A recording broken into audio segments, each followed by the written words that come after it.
iRacing is a sim racing game that combines a true-to-life racing experience with an online community of virtual racing enthusiasts all around the globe.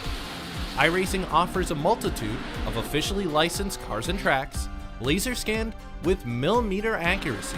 The car models and mechanical systems are based on real-world physics, engineered in cooperation with manufacturers and racing teams. Our skill license system ranges from rookie to pro, ensuring members are always pitted against those with similar skill sets. Members are able to sign up for a weekly racing series, compete in time trials, host a private race with friends, and participate in racing leagues created and run by the community.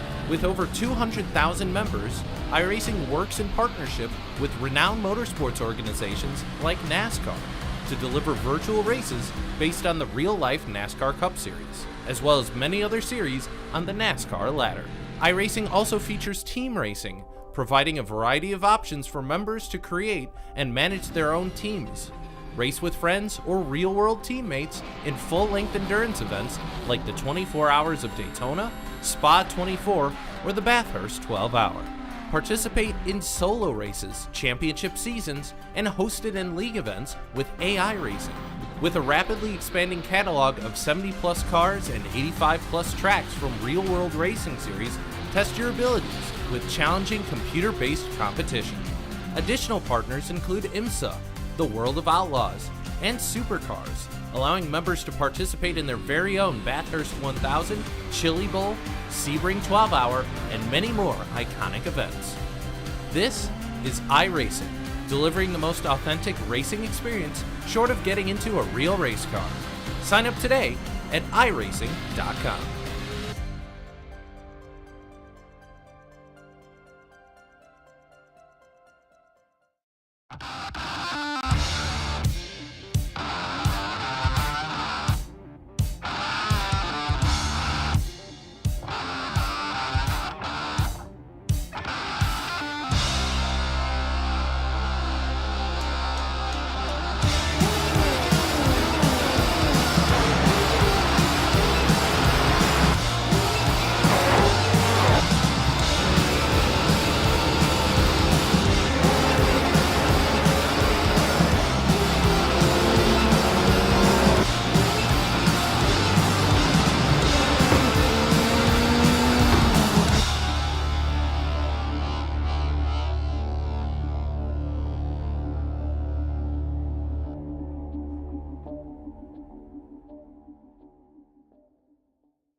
Interlagos. A track that's rather primitive in terms of its pit facilities and starting to show its age, but my golly, the action, the drama and excitement, it makes up for it. A track truly loved by drivers and fans alike. And tonight it takes in round 3 of the simcoach.co.uk Autumn Endurance Championship by UK Sim Racing. Yeah, you're all right. Well, it's been a little while, hasn't it? Well, at least that's how it feels. But well, we left Sebring at round 2 with it got a little bit spicy, didn't it, chat? Williams and well, the effect with TNT means a big bang normally, and that's what we got at turn 1. The battle for the lead. Oh, it was a bit spicy, wasn't it? It was a little bit spicy. I mean, it's a bit of a shame in some ways because it denied us a box office run to the line. I mean, the fact that the sister car still ran out with the victory in LMP2. But, well, having said that, it was definitely a race not to be nixed. Tonight, I think it's going to be all about those off tracks, isn't it? The drivers have got 45 to play with. In terms of incident points and maximum 66. So I think potentially across the next 3 hours of racing, could see 1 or 2 people incurring those drive-through penalties. Especially, we know when it's like turn 1 and 2, you know, and then you head down the Red Posta down to Interlagos. It's, well, aside of easy to pick up those off tracks, there's always a little bit of carnage, isn't there?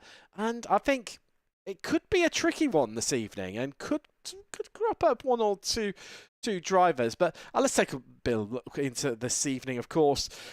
We've got 180 minutes of racing, as I mentioned, coming up at the top of the hour. So we're only 3 minutes away.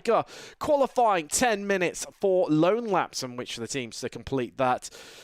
We've got, of course, we're 3 weeks away from the season finale at Silverstone. But an announcement come from myself. Tune for that one. We shall see. But yeah, let's get stuck into championship standings. If I was a true professional, I would have all this ready, and I thought I had. But it turns out, oh yeah, there we go. One click of the button away from. Want to work? Does it want to work? Is it because it's? I don't know. This was working beautifully for me.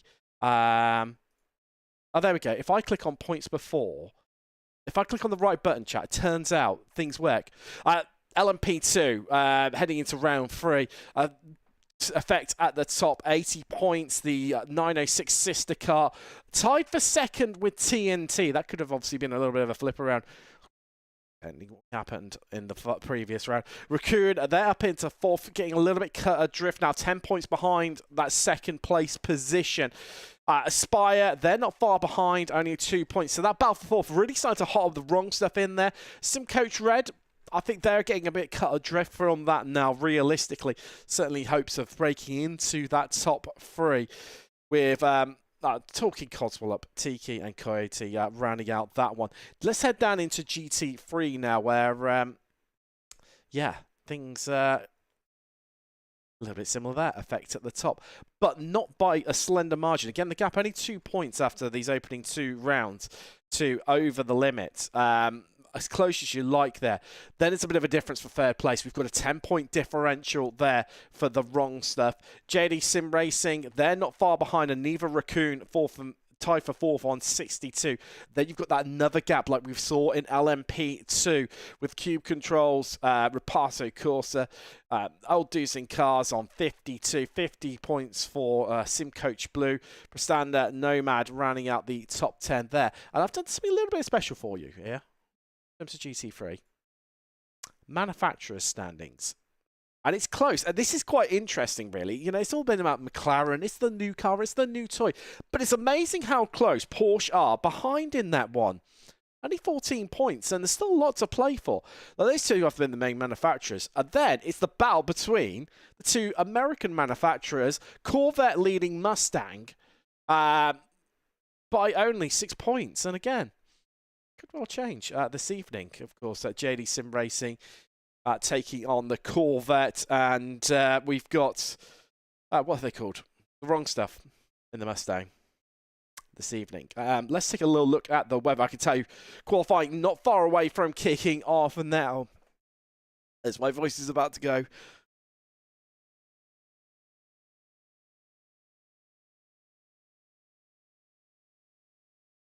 Sorry about that. I'm recovering from the flu.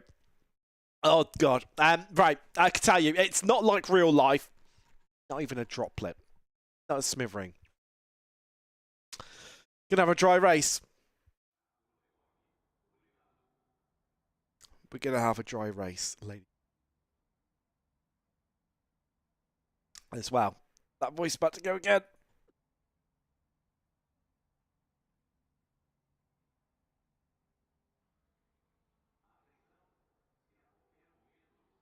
Deary me.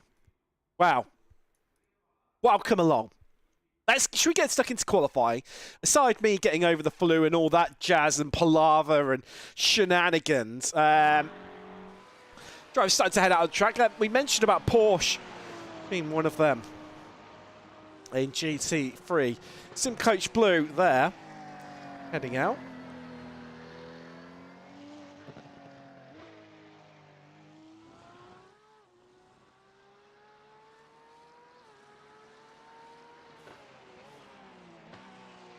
Your voice is fine. The whole it's weird, you know. You come to those key moments in life, and it all goes to pot. Real mixture, of course. Everyone lone qualifying, different to what we saw in the multi-class championship. That's talk about eternities ago. That feels like another one, doesn't it? To be honest with you. So yes, stay up to date with everything. I'll get some live timing overlays posted so you can stay up to date with exactly what's happening out on track during qualifying. And there we go. There is the JD Sim Racing Corvette. And we mentioned about two Americans going in the Mustang, no less, in form of the wrong stuff. The American team, the American driver, Ken Copeland, taking on qualifying in the 83 for them. Not too far away, getting some first laps in here for some of our drivers. Certainly the LMP2's whizzing around. Sean Dobby there in the 88 Tech car, the first car to take on GT3, I think, is going to get round. Actually, no, he's going to be beaten by, I tell you what, the Team Potato car. The McLaren at the hand of the Brit one, Rob Windsor, piloting the 812 around for them. And going well. Once again, it is the 908. We have effect simulations. Going very, very well indeed. Another one to watch out for, go well in the second half of the lap, is the Raccoon Sim Racing car. Daniel Slatter, but this is looking like for Reed Garton in the 908 effect car. Looking like it's going to be a real benchmark. The Raccoon going to the top in LMP2 for now, but I think it's going to shift around. Prestanda top of GT3 there. Effect 909, the championship lead is only good enough for third after the first round. Demoted down to fourth there. It's over the limit. Their championship rivals go to second, but it's all about Prestanda. Top of the pile. And it's the 908 that we can see on screen right now that goes to the top of the entirety of the field as they head in. Wrong Stuff Orange just heading into second there. But yeah, this guy, Aidan Shadbolt, a real force to be reckoned with last time out at Sebring in the GT3. No different here whatsoever at Interlagos. Seemed like was a different gravy, realistically. The first laps in LMP2. Only the 5 runners in LMP2 this evening. The 906 car, that has had its time deleted. TNT just coming around. And I mentioned about those track limits. They are treacherous here, aren't they? Definitely going to catch a few people out. You're watching along. Welcome. As I crack open a cold one to try and soothe my throat.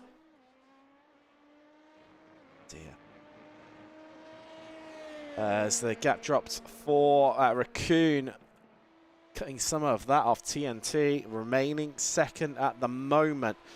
Who's going well further down through the field? Lots of improvements happening, like over the limit, up into fourth place. The Mustang looking strong though. That's in third in GT3 at the moment. Number one, SimCoach Blue hoping to improve as they come across the line. Bit cut adrift at 5.5 tenths in fact, behind 16th place, Dean Collins. This team made up by of drivers who've entered into the simcoach.co.uk as Everett Paddock for TNT, just going fast as anyone in Sector 3. Yeah, the SimCoach outfit is made up of drivers who are, students within the SimCoach stable. It's powered largely by the effect simulation drivers. Oh dear. So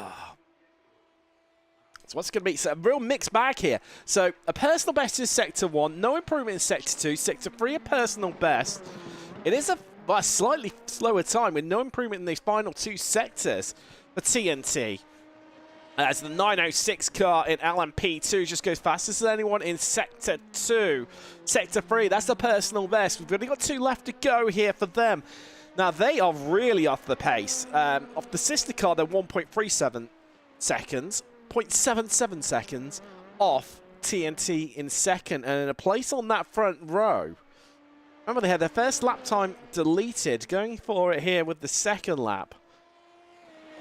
It's a good lap there from Collins. Rob Winter moves up into 8th in GT3 for Team Potato. And what is that for Ibram? Well, it's an improvement. It closes the gap up to TNT, but it's not enough. They're still a 10th behind. 10th to find for them. Old Dudes in Cars just improving there in terms of their lap time. Who else have we got who is improving out there? Starting to slow down these improvements later on. Team looking a bit better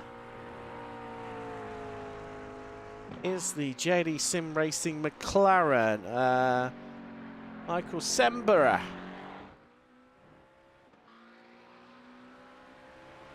Wind this one up as well, maybe looking like one and done here for effect. They've been in the pit lane and they're not going to get out again in the 908 car. That's looking completely done. Despite the JD Sim Racing McLaren not really improving in any of the sectors, it was close in all of them, and improving in the final sector, improving their time, but still a 10th behind. It was an epic battle for 8th place. Old Dudes in Cars, Team Potato and JD Sim Racing separated by 0.04 of a second. Not too many of them going faster at the moment, but this car is definitely going faster. It's the 909 in GT3, the McLaren of Effect Simulations. Improvements first, third, fourth, and fifth sectors, and it improves the lap time, but there's no real improvement in places happening out there at the moment.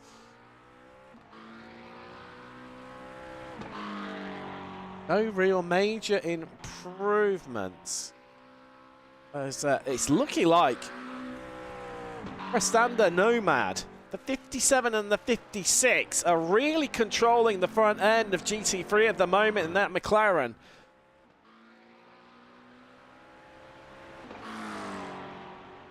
Yeah, and just to reiterate, you know, the fact that, yeah, there's no major improvements going on there, but they are oh so close to previous sector times. And with that purple in Sector 2, this could be an improvement overall. It's not, though. It's not. It's down by just under a 10th for the 57 car. As trying to flick through who is Darren Sharples, one of the cars of Old Dudes in Cars. One of the cars that is improving out there. Sitting in 7th at the moment. 10th overall on the grid. Sorry, 12th overall in the grid even. Apologies. As again, it's an improvement in time, and they move up a place. They're up into 6th, which also moves them up a row on the grid as well.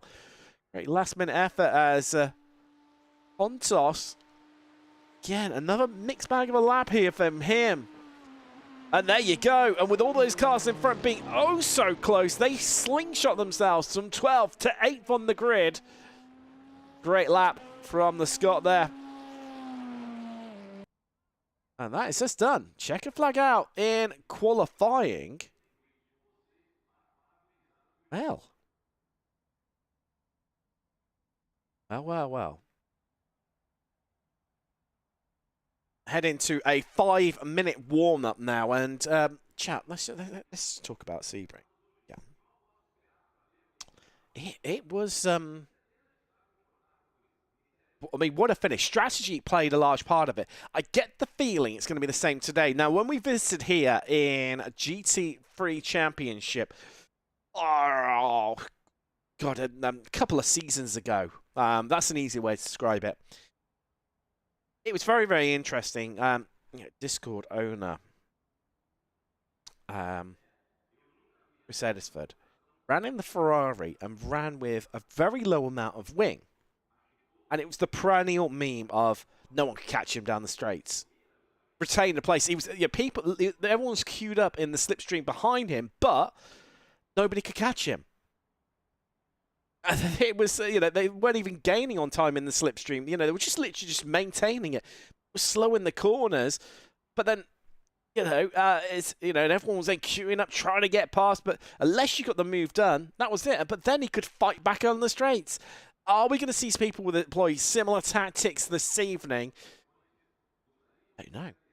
I think we'll find out as this race progresses. A minute, 180 minutes of racing coming up for you this evening. And I'd love to know your thoughts. Love to know who you. I'm now panicking whether I've got something wrong my end. But very quiet on the chat this evening. Not all in there. Either give me your thoughts, let me know who you're supporting, or even just abusing me. Not that I blame you on that at all. Tell you what, let's just take a little look on board while we navigate our way through the remaining 3 minutes of this warm-up session. And on board the Mustang now, down the Retta Aposta. Just looking out for that brake marker, that little patch of concrete on the right, a little bit of a pathway onto the track. Now, that's one of the off-track infringements there. It's so easy to get into Interlagos. Really easy for the car to understeer, to overcook it on entry. Ferradura, and just this triple right-hander now. Like it lasts a lifetime. You can make a lunge up the inside there, but that does put you on the outside. It's this never-ending left-hander that feels like an absolute eternity before you get back on the throttle once more. Again, you can have another go here, but it doesn't always work out because we're going to head into 2 left-handers, rounding out with Young Cow. You want to really get onto that rumbly stuff on the outside there before you jump across the curb. Not too much. You don't want to bumble and bottom out the car on the outside curb on Young Cow. And then we begin. Well, it's effectively, if you include turn 1, 3 left-handers. Hug the inside there. Scrape the pit entry wall.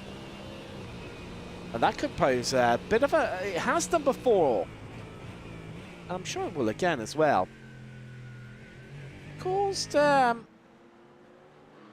entry issues. I'm gonna say interest. That's never the right word, really, is it? Yeah, caused issues purely down to the fact of, you know, you've got people who you haven't quite worked out are going to be coming in this lap. Certainly with endurance, you know, we've got a bit of mixed strategy as well coming into play. You do come a bit close, shall we say, to running into the back of people. Let's see that one tonight. Limper, thank you. Now, the emojis don't come through at my end. Slicing restream. But you've got to use a person turquoise waving. Love it. Lord Denham, sim coach as always. And some of the effect guys. I'm not quite finished yet. But, you know, I could turn that into such an innuendo there. But I won't. I will behave this evening. We've got just under 30 seconds left of this warm-up session before we can take to the grid. Before, actually, due to the unique way in which iRacing works, before I can even showcase the grid for you.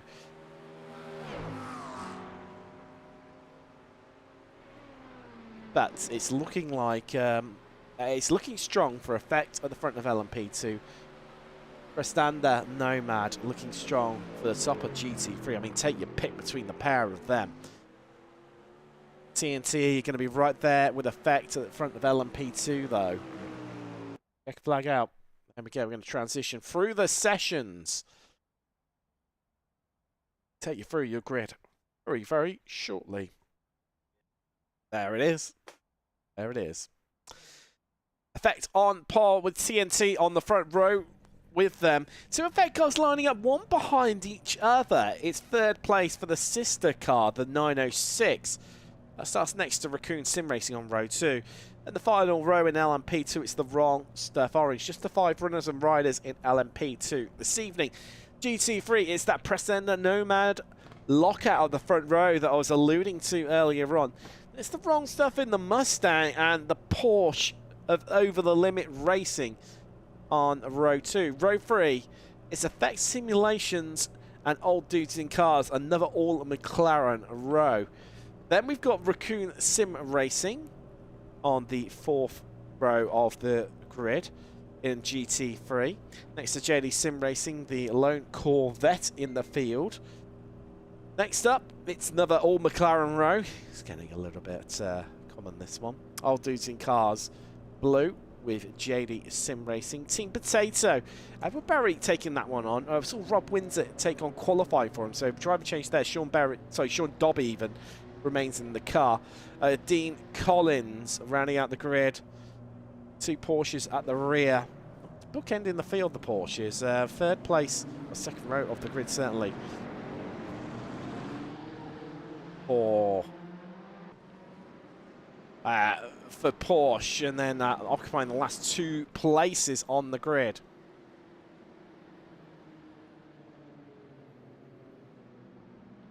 Here we go, folks. 180 minutes, 3 hours coming up for you.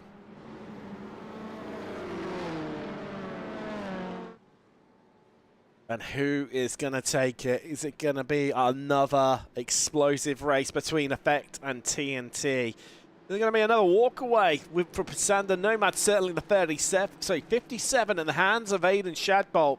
Just dominated early on. Just 1 round to go. To the point of even caught his teammates off guard. How much pace that car had and he had within it. Far away. Now just waiting for that Porsche 911 safety car to pull in. We can go racing. Okay, pulls in. Here we go, folks. Let's get ready to go racing. Round 3 of the Simcoach.co.uk UKSR Ultimate Endurance Series is green, is away. LMP2, it's tight, and TNT just forced wide there onto the exit as Ibrahim in the 906 just squeezes that car on by. But looking down to GT3, and there's a change for second as the Nomad car. Oh, there's a spin in the background. It's one of the McLarens, it's Raccoon. They're off, they're into the wall. But Prestanda, for the 56 Prestanda Nomad, that's dropped 2 places early on. The Mustang making its way through. And a great start for the Effect car as well, picking up 2 places. But it's JD Sim Racing, the McLaren, for them as they all shuffle around in the midfield. They picked up a couple as well. It had been 3 early on, but old Dusing cars just sneaking right around the outside in their McLaren in front of them, though. Look at that Porsche at the hands as Justus Stoikoikas over the limit, making his own way by. It is oh so close here. Old dudes in cars. The 8 in 9th at the moment. A few cars in the field to remain as they are. But talking about changing places, that's a change for 4th in LMP2. As Raccoon getting back past the wrong stuff early on. These two looking to battle it out for the best of the rest. There's a 2-second gap to our lead group. That is the 906 off on the grass as it plays Buckaroo as it rejoins, and TNT says thank you very much. You've just made my afternoon a whole lot easier. That's going to bridge a bit of that gap between the Raccoon and the wrong stuff. So they're going to now rejoin the back of that field and could bring them back into the fight. And how much floor damage has that Effect 906 LMP2 got to the car? That's the big question, realistically, that we need to be asking ourselves. Ready a second. Ahead is the Nomad 57. Ahead of the wrong stuff Mustang. Himself is 2.5 ahead of the Effect McLaren, the 909. Austin William Campbell in that one.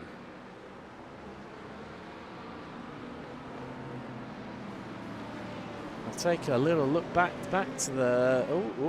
Have we had a bit of an issue down in the midfield? Oh, we have. Shenanigans already happening down here, and that is, well, that's the 56 Prestanda Nomad car that's had a disastrous start here.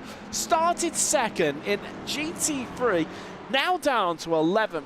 Stuck behind, well, that is Simcoach Blue, who made a great start at the hand of Dean Collins, the number 7, already up 3 places. in that Porsche 911. But there's a battle in front of them. It's Team Potato who are on the right of your pictures. Old dudes in cars around the outside trying to stay in touch with this sister ODC car. Oh, and there's another spin in the background. Oh no, after praising heap on them. The curse of the commentator strikes. And that is off. And wow, the curse of Interlagos strikes once more. As it's all about GT3 this evening. And let's take a little look back to the start and a look back to GT3, shall we? I think that was realistically where it was all happening as they got going. See, spread across the field. And it was argy-bargy, absolutely aplenty. And the standard Nomad car, the 56, did not get going. It's this midfield where we're going 3x3 there. JD right in the middle of it.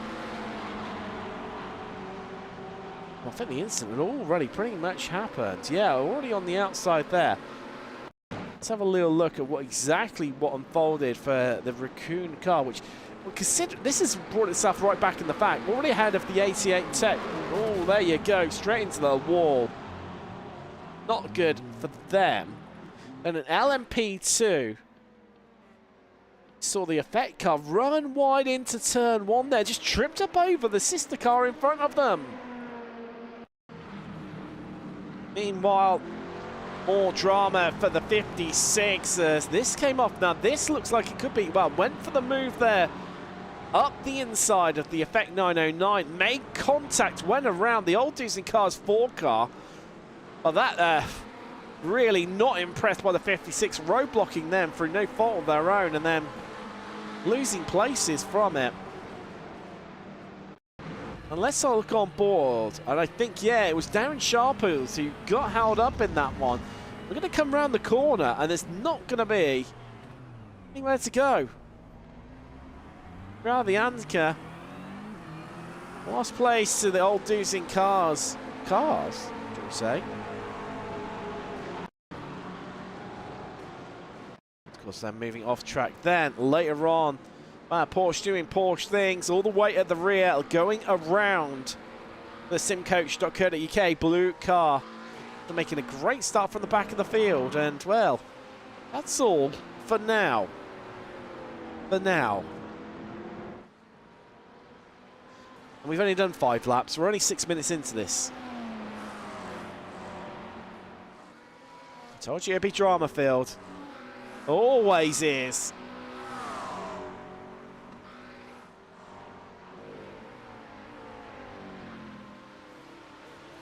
And we've got a real close battle here. Team Potato, old dudes in cars up the inside there. Those two have come close once more, but they've got the standard Nomad 56 that's trying to recover here, trying to find a way past. But right round the outside, is it going to get the move done? It's going to be struggle to make a lunge around the outside here if Team Potato could keep it into the Retta, sorry, Ciudad del Lago, but they can't. They're going to tuck in behind. He's sensing that the 56 is a lot faster than them, and maybe this isn't their battle that they need to be picking. They want to stay in touch with the ODC number 8 McLaren. Bruno Botica piloting that one. Central European driver.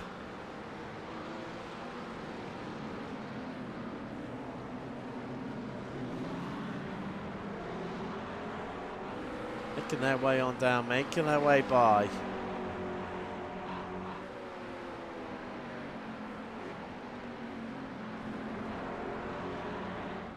Things always start to settle down a little bit, don't they? Shake off those moves as we go on board. It's McLaren versus McLaren here. There's not going to be a way through on the inside. We're going to lunge to the outside. Old dudes in car says, yeah, you're going to have to.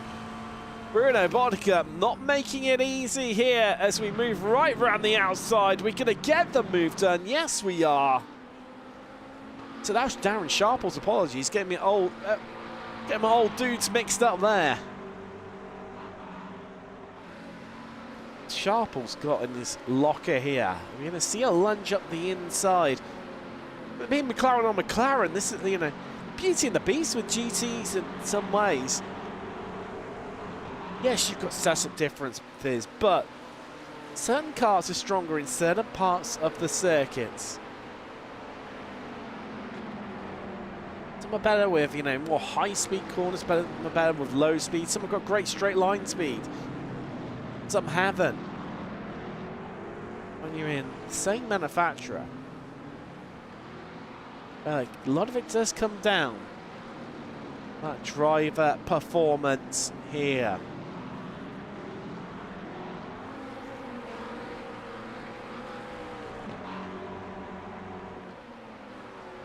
Bit of a battle forming up front here. Talking of old dudes in cars, Bruno Bodica in the 8. All over the back of JD Sim Racing. Two JD cars there. Sembra, second one in that line. Contos, the first one in the line in the Corvette. That's a turn 1. They come. Head out of 1. Down the back straightaway.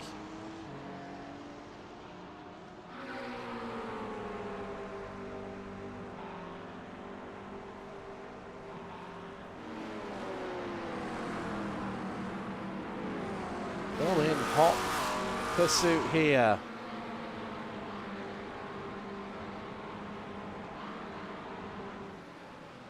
Everyone remaining as they are, so unchanged in LMP2 at the moment. No need to worry about them whatsoever.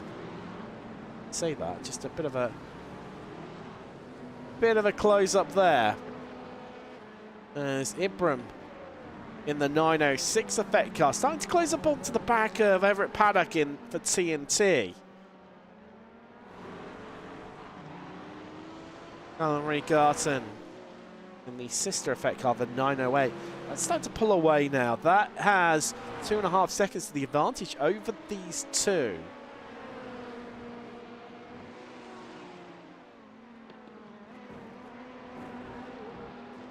Yeah, the car's just bottoming out there. Those thudding sounds as the under trailer car slaps against them. Well, it's coming round against. That is the simcoach.co.uk blue car in GT3 as we start to pick our way through some GT3s, and this is on board with our leader. This is where it's not. Oh dear. Sorry, caught unawares there by Callum's picture, and going to get held up a little bit here, as that is the Prestanda Nomad and Team Potato cars going to war a little bit there. Still having to go once more, those two. We slip our way by, and this is where it gets interesting because we've got 4 cars stacked up in a fight. That is the 2 JD Sim Racing cars, Prestanda Nomad and the old Doosan cars number. Oh, so they've swapped around a little bit, haven't they? Try and pick our way around the outside there. Monica would have hoped for, because this is where, unless the effect car makes a move here,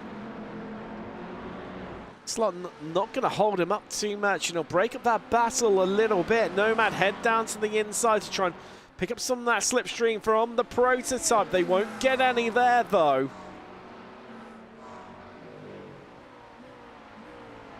Two JD cars now. Flash of the lights from Vudschow.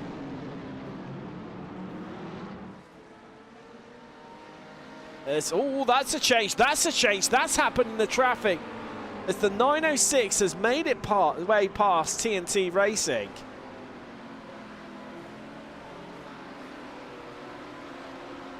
Oh, contact, big moment. TNT are in the wall. And they taken with them JD Sim Racing. That's the McLaren of Sembra, 776. That's into the wall. Oh, no, and it all went wrong in the traffic. It all went wrong. Let's take a look exactly. Well, here's on board. We're going to clear those two cars on the right, but not. Now did. Well, now, let's take another look at this one.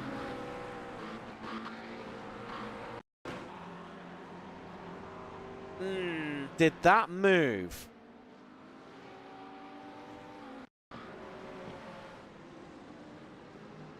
Well, there they went, wheel to wheel. Brilliant move from Ibram there.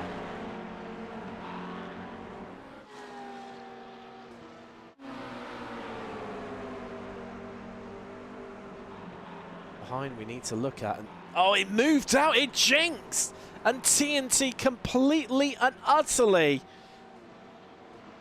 Well, I think this might confirm it for you. Yeah, oh, that's maybe not the best of angles.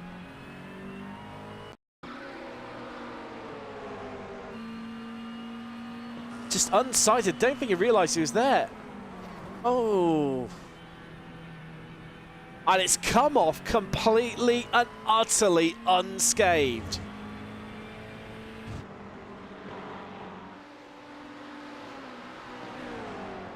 Matthias Wutschau, you lucky, lucky boy.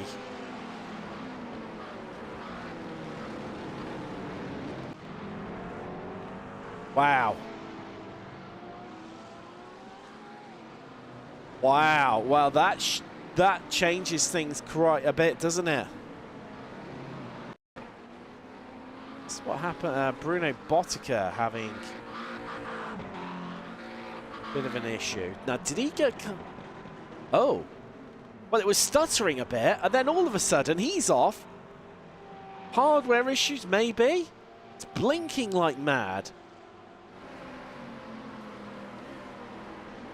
As it came through the corner, it was like stabbing at the throttle. You could hear it going... Oh. Yeah, spitting flames out the back. There's something not right with that McLaren, or certainly some of the hardware. Well, drama already. TNT, they've been into the pits. They've come back out again. They're 35 seconds down on fourth place. The wrong stuff. Oh, and we were hoping for another epic battle between Effect and TNT. It was already shaping up. I mean, we've got 2 hours and 45 minutes left to go, folks, but... Oh. I'm not angry. I'm just disappointed.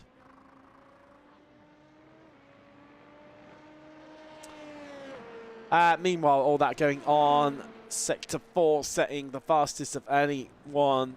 It's Callum Regarton.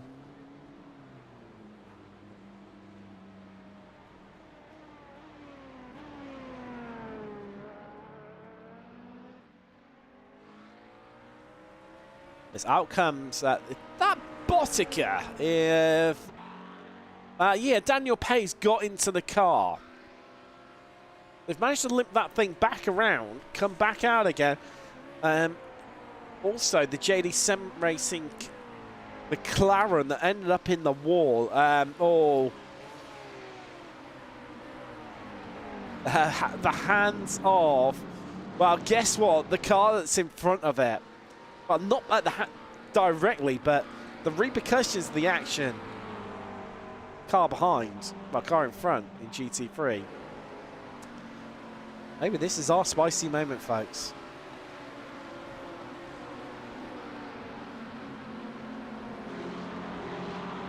Just maybe, this is our moment. Because I bet there's more flashing. There you go. There's always, you know, if you can't vent your frustration physically or verbally to someone, there's always the use of your lights, isn't there? And that like button is going to be spammed the F out of at every given opportunity from Sembra. Give him the one finger salute, I'm sure. Well, I'm sure he probably has already. Sat in his rig. It's now a lap down. JD Sim Racing.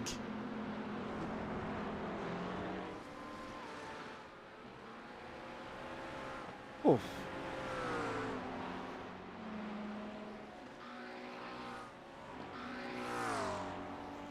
Wow. And it all calms down now. It all calms down. Big gaps between everyone. This is Interlagos.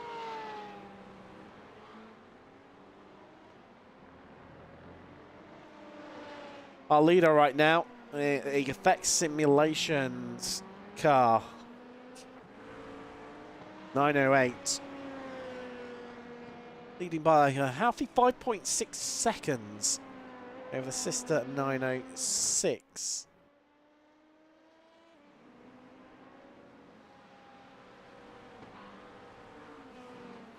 Heading on by and disappearing off into the distance.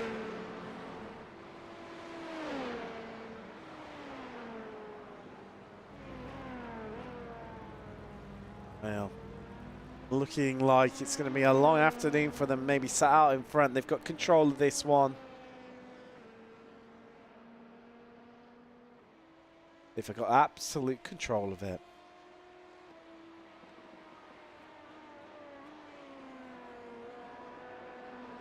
And this is the beauty, isn't it? Because when you're out this far in front, folks, bit of traffic, don't worry, you can take your time over if you need to. The pressure is all on the car behind you to make a move to get it done.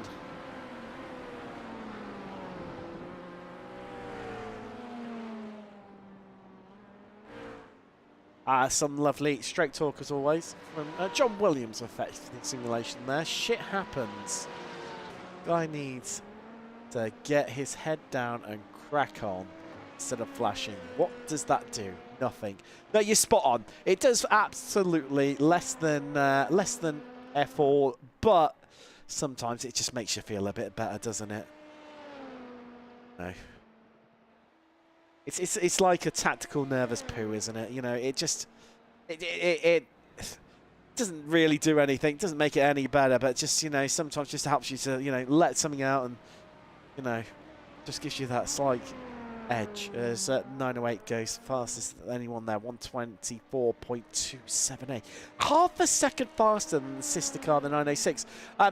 John also saying, good to see the 908 and 906 doing their thing. Also 909 and P3. Let's go. Yeah, the 909's had a great start. One of a few cars. Let's talk about this one now. Up 2 places. No one up any higher than 2 places, incidentally. This being one of them. And make it 2 McLarens on the podium overall. Of course, the Prasanna Nomad 57 car being the one that's... Oh, that's just cleared off into the distance. That's nearly a slightly bigger margin than what we've got at the front of LMP2. 6.5 seconds as opposed to 6.2 seconds in LMP2. Yeah, this is up 2 places at the hand of Austin William Campbell.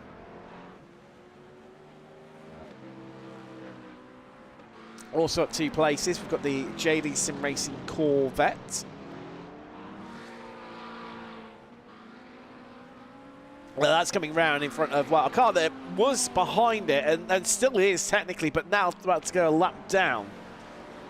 It's caught up with TNT after it got flicked around by Prasanna Nomad 56. Has had a, well, an eventful race even before that incident. Still down 3 places from where it started. Also at 2 places, we've got Team Potato, Rob Windsor in the car for them. Vermont, Sean Dobby just behind them in the 88 Tech Racing Porsche, and also the SimCoach Blue Porsche as well, Dean Collins. After that spin earlier on, done well, got himself head back in the game. They're only 3.7 seconds behind 88 Tech, who lie in front of them in one of These two out of the 3 Porsche entries, of course the other one being Over the Limit Racing that's currently like 4th overall. Just a Koikas on board for them. But does have the Prasanda Nomad 56 car, which it's got a ridiculous amount of pace within it.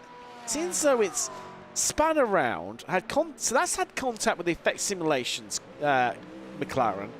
It's had contact with the TNT LMP2 as well. But yeah, it's lapping absolute rate of knots right now. In fact, pretty much on pace last time around with our race leader. And there you go. It's just got to go all the way around the outside. Defend as you like over the limit, but not a lot you can do about that one. So it breezes on by, it picks up another place. It's up into 4th, and now it's only 2 behind where it started this race. As always, that. Oh, okay. Went black. I thought something had happened to it. Bit of netcode-ish issues there. But while these two are still close together, and we'll keep half an eye on them as well.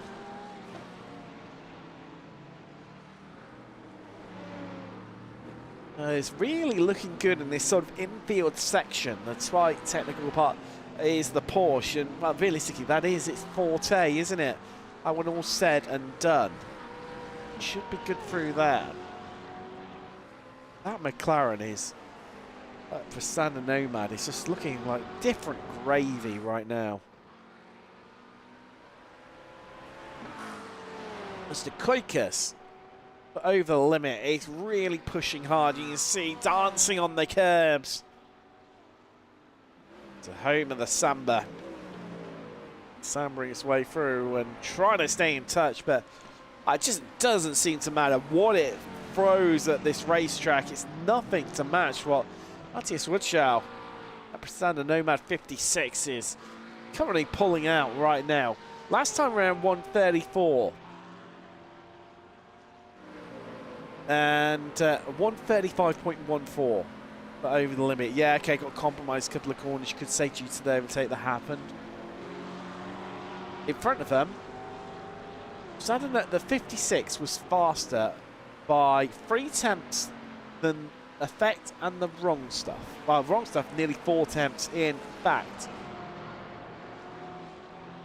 There's also Darren Sharples. Setting some really good pace right now. McLaren seems to be coming alive.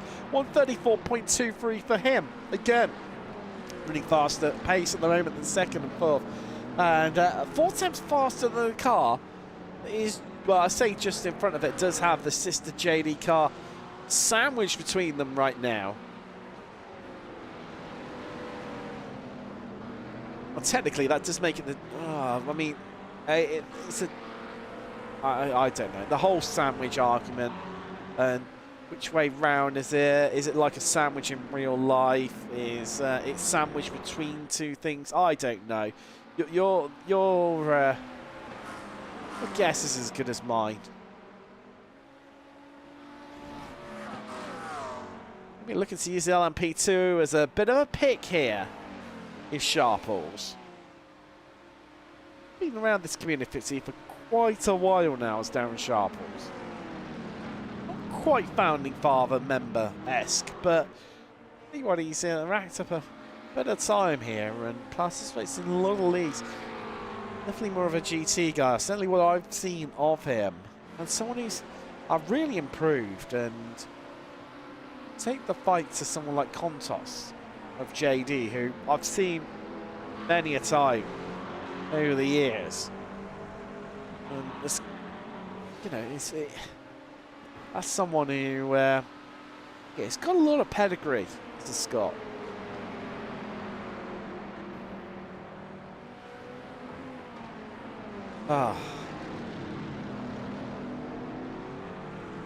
So, still nobody yet to gain 3 places. People that have lost 3 places have all been involved in incidents. The TNT LMP2 at the hands of Edward Paddock, no fault of his own.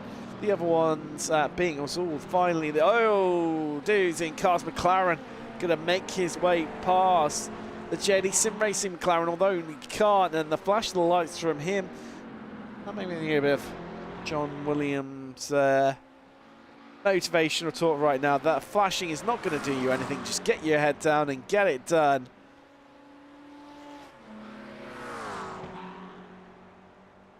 That may be just enough there to hold up Sharples.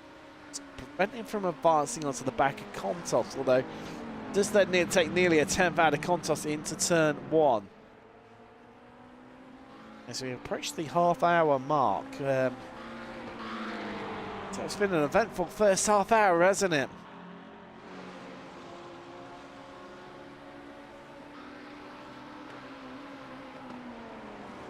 Some more so than others. Contos just pulling out a couple attempts over Sharples. Corvette starting to get away ever so slightly now.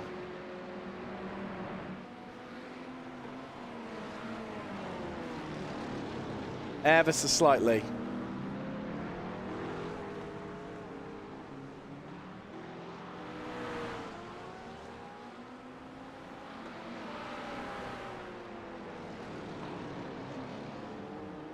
They're not closing up whatsoever. Oh, hold on. Okay, right. What's just? I was just looking at that, trying to find some interesting stats for you. So we'll stick with this battle that's happened because Sharples has come off the track.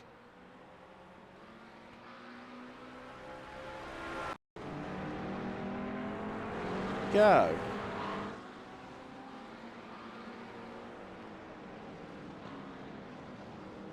And there was a mistake all of his own. Did well, lucky to avoid the following JD Sim Racing McLaren. Loses that place there. To the chasing. What was the Raccoon Sim Racing before? And these two swapping places once more.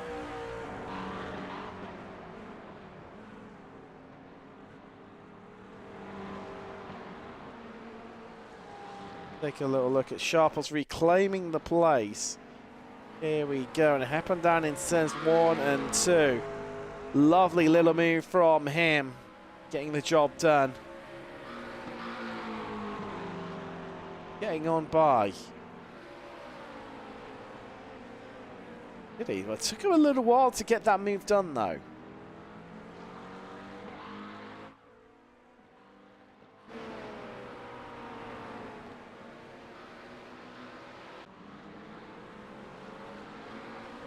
Hold on. Well, there you go. It did not get it fully done, it turns out, and still struggling, in fact, against the Raccoon car. And that's the LMP2 counterpart that's being held up now. Well, at least it'll feel like it anyway. I mean, that's in a land of its own. Up onto the podium now after TNT having choosing contact with the wall.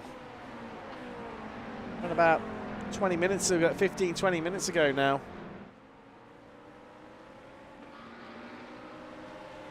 Big bar, hardware fail or drama. I think LMP2, I know this is brazen to call it with only just a sixth of this race complete. I think LMP2 could be bar disaster here. Done and dusted. I mean, I just can't see it going any other way, realistically. Please don't agree. Let me know. Let me know. Talking of LMP2, the 908 car just going faster than anyone in Sector 5. Lapping 3 tenths faster than the closest rival, and that's coming from the sister 906 car that lies in second. TNT, they're off the pace. Now, they are on a bit of an alternate strategy, so they stopped. Let's talk about TNT and how maybe they can grow their way back into this race. There they are, the 59 LMP2. So they are 1 minute and 8 seconds off the lead. Okay. Now, they stopped on lap 10. So, I mean, this is looking at roughly about a 4-stop race here. Roughly, give or take. Just put them out of sync. No, sorry, it's going to be more than that, isn't it? Yeah, because we're not too far away from the first pit window actually starting to open here. Let's have a look back up. While I work out maths, we'll stick back with these two who, well, Sharples did get ahead initially, has another go at it here, looks again, gives it a second go. Looking for the switchback here. Scrapping away for the inside line. Root Shaw in the Raccoon Sim Racing McLaren in front of us. A little bit sloppier with his lines of comparison. Trying to make that McLaren about as wide as physically possible. Sharples looking a little bit tighter here.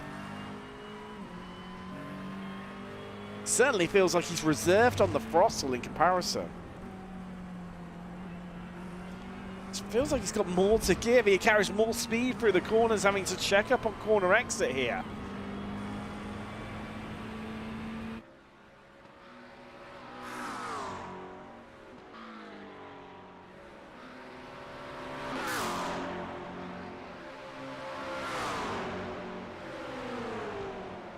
Side by side, almost into turn one, looking for the switchback through the center S's.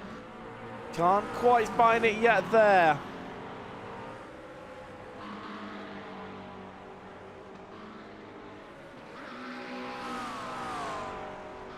And again, on the exit of the center S's, just had to back out of it. As Reed Garton in the Effect Simulations 908 car, our leader at the moment. That's its fastest lap of the race, 124.13. This is, well, the sister car behind it was a second down in comparison to that. Really, actually, well, yeah, no traffic either. It's going to encounter a little bit of it though.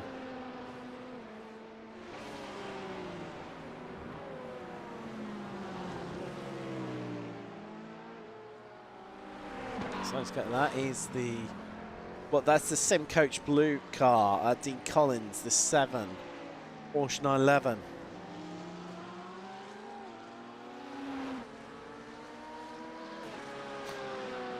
Easy as you like it. I'm sure there was maybe even a bit of contact there. Certainly a glancing blow maybe as that breezes its way past. There's maybe also talking of breezing their way past.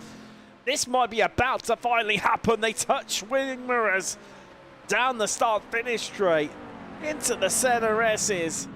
They go. But he can't make it stick. He can't make that final part of the move happen. In Sharples and Rushall keeps that Raccoon Sim Racing McLaren ahead for now. But I'll tell you what else is caught up. Standard Nomad 56 car already caught up with, well, the first of the top three, the first of the podium sitters. The Effect Simulations 909 car. That has Austin William Campbell in that McLaren at the moment.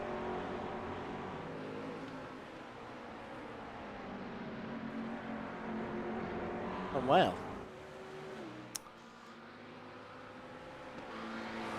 what's the current track temps? Asked John Wilson.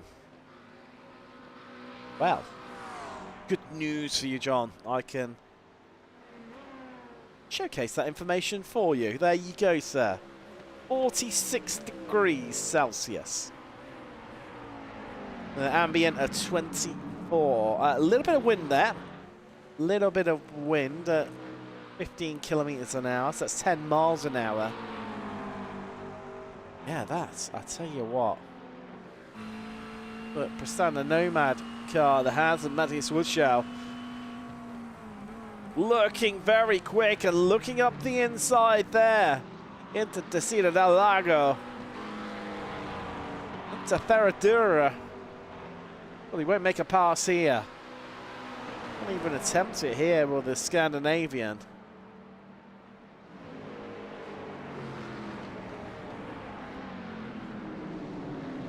Just behind them right now. That is the Wrong Stuff Orange. Calamari, the Brits. The car for them at the moment. Or maybe feel like it doesn't want to get involved in this battle. He knows it's for third.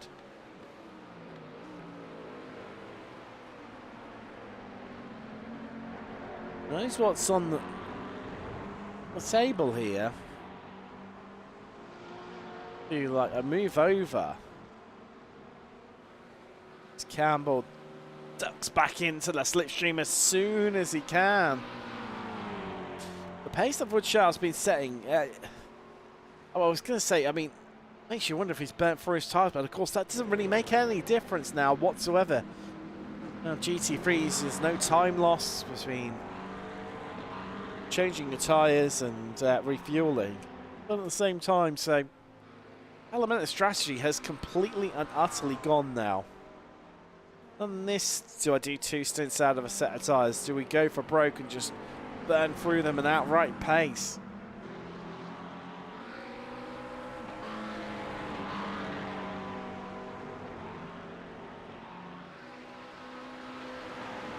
Definitely for Woodshaw, a more customer as Umbargo's TNT. It definitely won't make this exactly comfortable for Woodshaw. What happened earlier on? Not quite as compliant, but having said that, still sticks it right around the outside of the effect McLaren as well. Gap still remaining at 2 tenths of a second.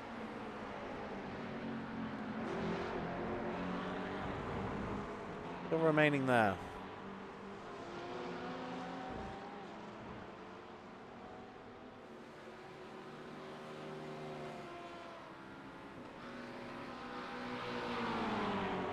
Can this be the time now? We head down towards turn 1. Has a look, has a think about it on the brakes, down the inside into the center races, but on exit, it's going to be the effect car that gets the inside line and will shut the door firmly in Pristanda Nomad's face. Foot in this slipstream. Pulls out in the blink of an eye, comes alongside to driver's left onto the brakes, squeezes his way by. Has he done enough? Oh, yes, he has. A bit slow on the exit here. As that is the Effect 906 car that makes it a free wide up towards Ferradura here, but Pristanda Nomad, they've got the inside line for the next 2 corners, and that secures them a place on the podium. Back up to third, having started second.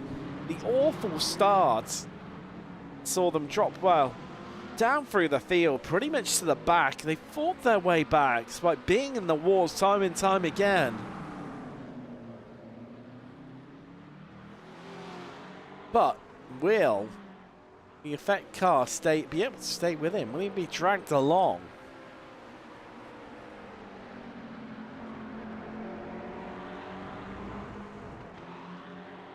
And then, 3.67 seconds up the road is the Mustang of the Wrong Stuff. Yeah, Copeland putting in a stunning effort in the first 42 minutes of this race. Not far off 1/3 race distance already. Where does the time go? I mean, in a normal race, well, I say a normal race, in a normal league race, we would be running into the last 18 minutes here. Probably an hour-long race. Not tonight. Let's do 3 of them. Effectively back-to-back, you know. Endless, seamless.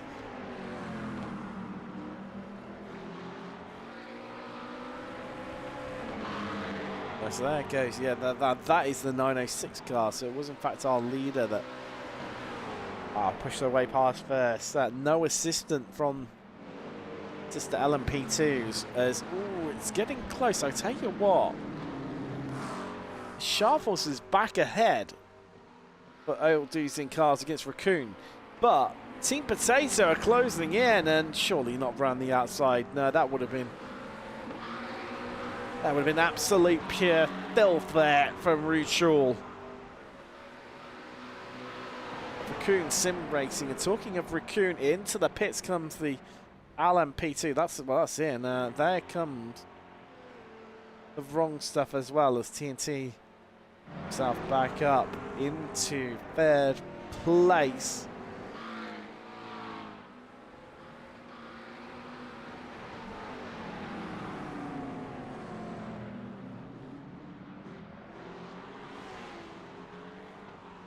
Now those two are so driver changes for both those, incidentally. For Raccoon, we've got Ryan Burgess got into the car. John Davis has got into the wrong stuff LMP2.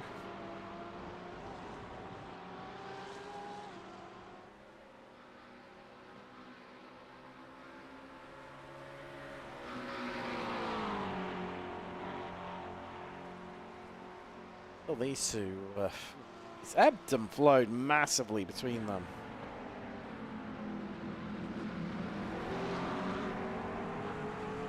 Absolutely massively. Tell you what, have a little look. We'll stick with this for a brief second.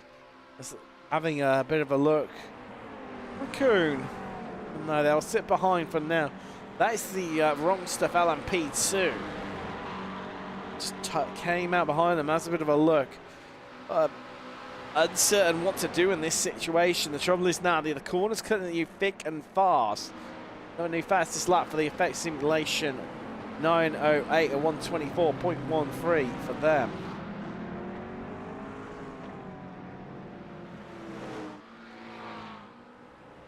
Still the wrong stuff head up. Second place, the effect 9:06 into the pits for them. They come.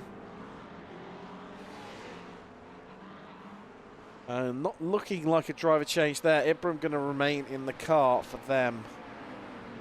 As things stand, and going to take another stint. It's going to take us pretty much halfway through this race, having stopped on 45 odd minutes.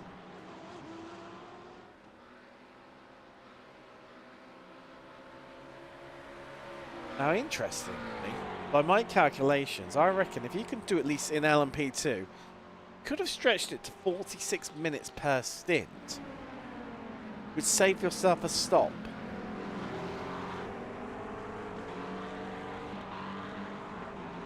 Certainly make your last stop a bit, quite a bit shorter.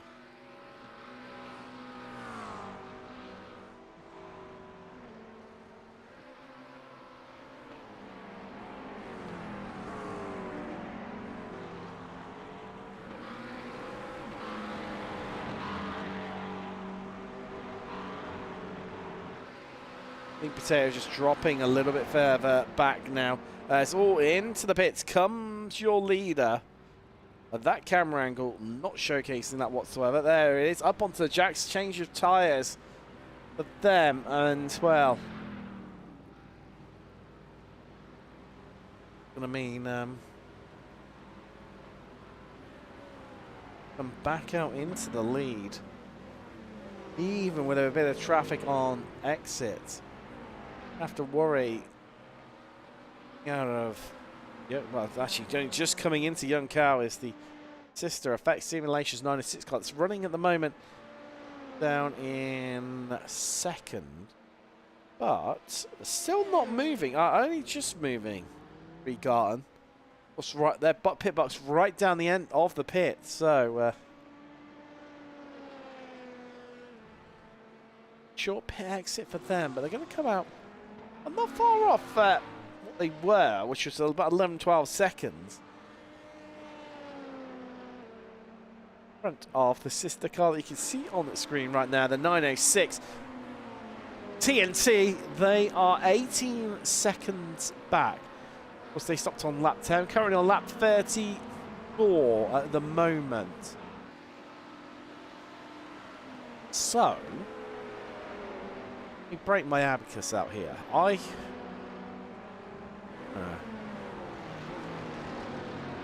think there's gonna have to be surely an extra stop. I mean, they can't really extend too much, can they? I mean, you just go for broke here. I mean, if you can, no, you've got to stop. I mean, it's a tough call. I think they're going to need another splash and dash towards the end. TNT, there they are at the moment. We throw a bit of traffic. Back through the field, in fact, because that is... That's a Sim Coach Blue Porsche. That's the 88 Tech Porsche ahead of us. Other than our last two in GT3. It's the JD Sim Racing Mustang? No. McLaren even, Timothy. That's, of course, involved in... well, an incident really shaped this race.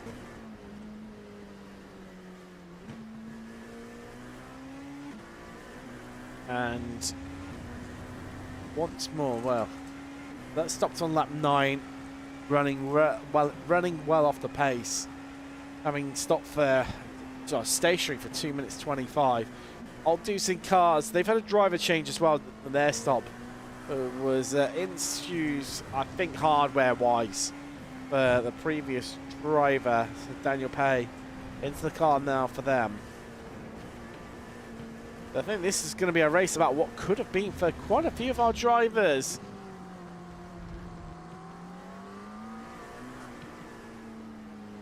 It's definitely been dramatic, that's for certain.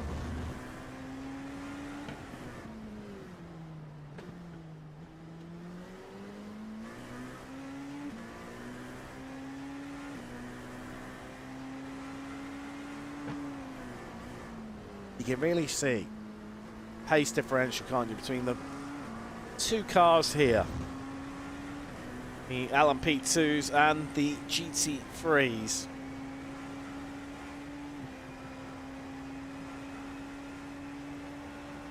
Certainly out of that, the challenge is posed with the circuit in terms of getting your way by.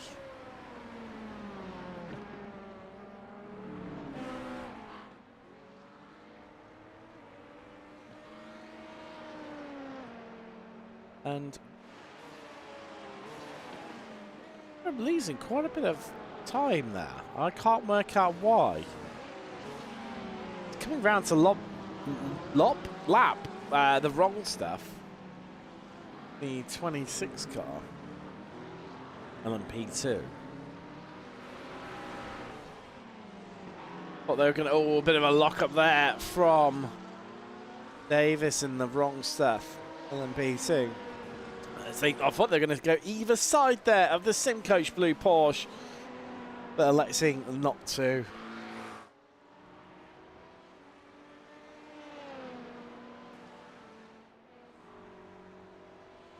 Electing not to. So we are back to, well, let's take a look at GT3. We haven't done for a while now. Chabot, he's cleared up into the distance. 13 seconds in front of second place, and there you go. You can see the difference pretty much over the entirety of the Retta Aposta. But that in the background is the second standard Nomad car. That's got it down to under, well, just dipped under 2 seconds now. It's 1.9, well, it was 1.9, it's 1.85 now. I don't know where he's quite finding this pace from. Is it one of those perennial memes of when something just breaks and gives you that speed advantage for no apparent reason? So he's absolutely flying him, Matthias Woodshaw. I mean, Campbell, Austin Willie Campbell, who is no slouch in the Effect Simulations 99 that was in third for pretty much the entirety of this race so far. He's no slouch. Woodshaw. Wow. I mean, it's like comparing fine French or Italian wine, like a Chateau Neuf de Pape versus McDonald's chicken nugget. It's, you know, light and day difference. And before you say, yes, I know, a chicken nugget and a wine aren't two similar things. But, you know, what about, you know, the class difference?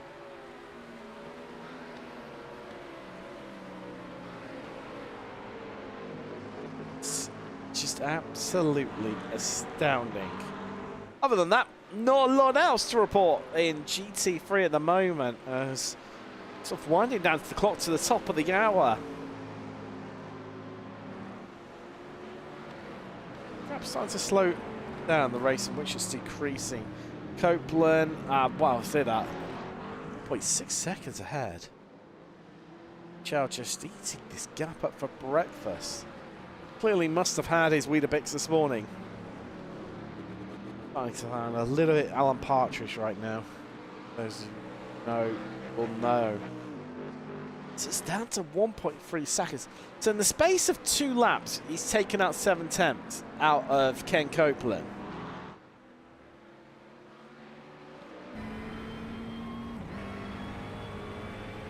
That is 3.5 tenths per lap on average.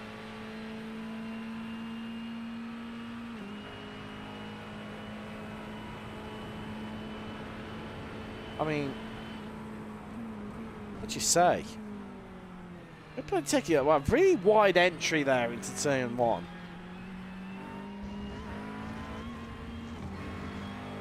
Maybe a bit of a trait of the Mustang.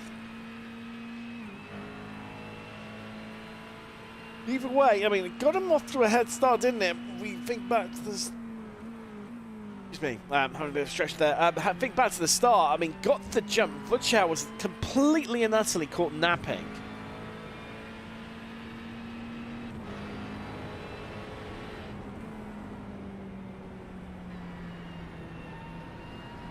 And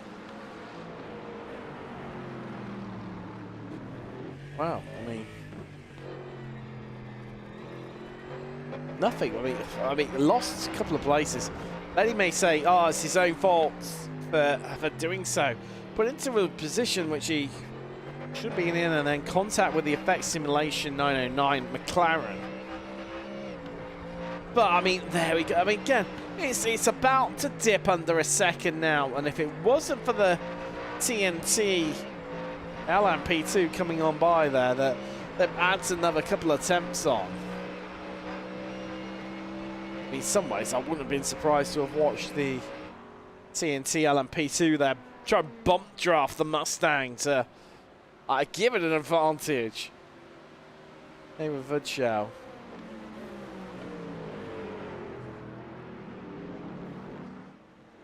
Trying to put ideas into anyone's heads here. There's clearly not going to be much love lost between those two teams, to say. But I think it's just delaying the inevitable, really, isn't it? Nomad setting the last lap. Or, according to my records, 4 hundredths, no, 600ths of a second difference between them. But it definitely seemed like it was more, as it for the first time dips under a second. Ebbing and flowing there. It's the different lines through the corners. Just being played out, and slightly faster for one, slightly faster for another at another part. But we're well under a second now. We're down into the 0.8 of a second.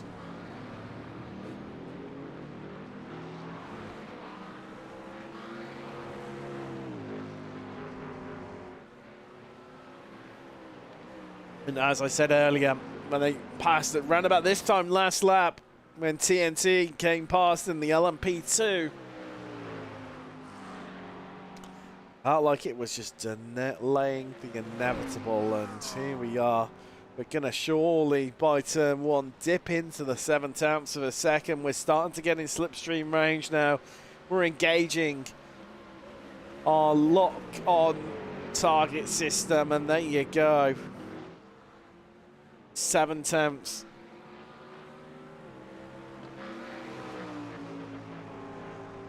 Head down towards 4 and 5. Get it into the 0.6. We're at 0.7 at the moment. It's going to be close.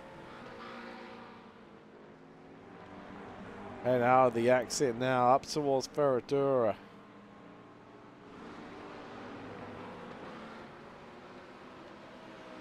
Starting to get that way. Or is it? No. Copeland able to respond a little bit, finding something within him.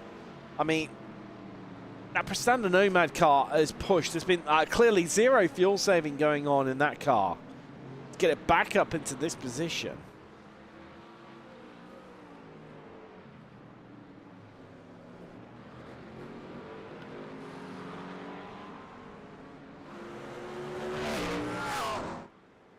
Still won't stop it from pushing much, much more. And sloppy exit there, though. That just allows a little bit more as TNT come into the pits. From third in Alan P2.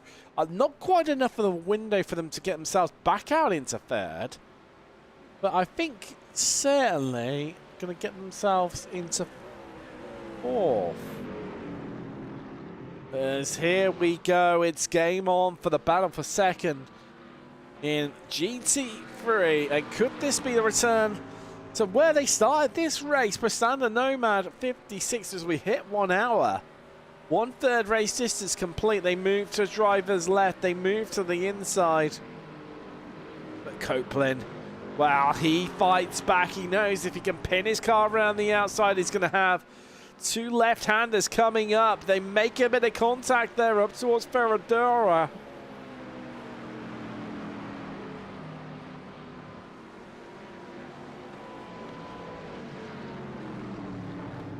Ken Copeland wise to all of this. He knew what he got coming up in front of him. He knew where if he placed his car there, he could retain this second place. Moving to the outside, goes for Chow for Prestanda. Quite able to find his way past again. Surely going to ask questions more. But wow, surprisingly, Copeland keeping that car pinned to the racing line. The Mustang staying out wide, and Vutchal not sending that McLaren down low. Shortly through here, he's got to hug that pit wall. He's got to say to Vutchal, if you come on past, this is your decision. No, once more, moves back out onto the racing line. And are those tyres finally cooked? I think that's why Vutchal's got to the back and a Copeland, who's just been sat there coasting. No stress for him. There's Matthias Vutchal now just... this is a bridge too far. He's pushed so hard to recover all that time. Not a flash of the lights from him. Anything to distract the Mustang again. Defensive to the inside there, knowing it's got two right-handers here. McLaren looks right the long way round and able to do it. Able to get on by.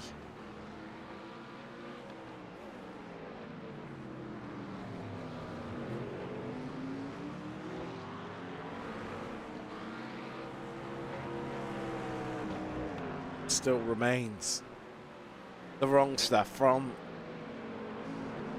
Prestanda Nomad 56.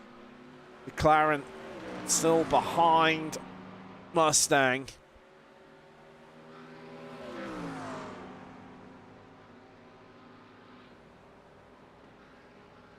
Yeah, moving back out onto the racing line. As I look to the inside. Can't quite get this one done. And if we talk about straight line speeds, well, they're pretty even. There's not a lot in it. And in fact, that McLaren was 1 kilometre an hour faster down the start-finish straight. Has a look to the inside once more. Can't quite pull it off, though. When it gets to that killer moment, it just doesn't feel confident to come alongside enough as, again, Copeland pushes that Mustang out wide. Covers off this situation. Forcing the issue. Was that a bit of contact there from the McLaren into the back of the Ford Mustang?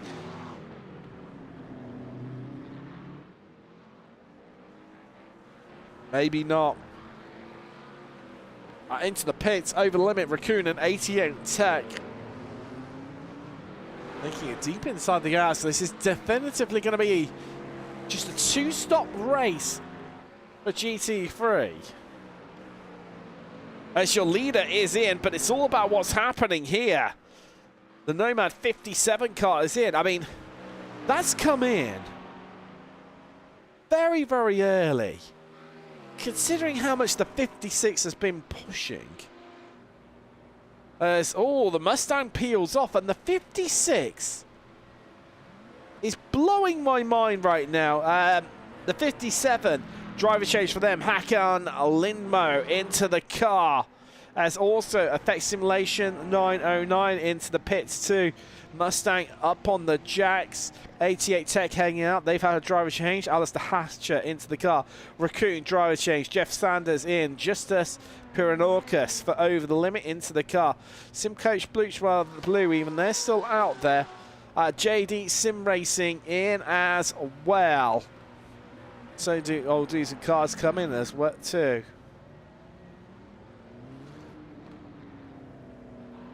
There goes your lead team. 43-second stop. Not the fastest that we've had so far in this round of pit stops, but certainly not the slowest either. Actually, no, it is the slowest, in fact. Aside of the JD Sim Racing lengthy stop, that was for damage. As, oh, the Mustang. Oh, hello. Has binned it. Michael Brooks into the car and spins it on pit exit there.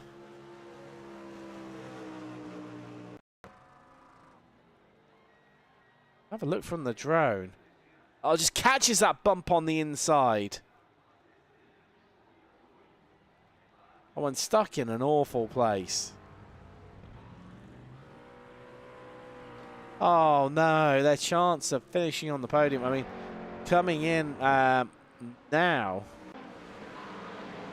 is good shout for Prestanda Nomad, which since that car, I just don't know anymore. I just give up. You think you got the sim understood. As a commentator, and then it all changes. Driver change for them. Chris Chatterton into the car. Ooh. It's into the 56. So, change for third, how this is all shaked out. Effects now up into third. The wrong stuff, well, from second to fourth. Bar a disastrous stop for the 56. Still, it gets going.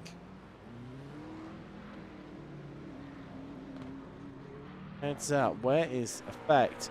Ooh, this could be a little bit closer for comfort than... Actually, when I say that, no. Chadson's gone. He's on pit exit. It will close up a little bit more, but it's going to be around about the 4-second mark. Well, no, it's going to be less than that, I think. 3.7, 3.6. There is Campbell. Still in the car as well. No driver change there. So he's going to do 2 out of the 3 stints for Effect Simulation.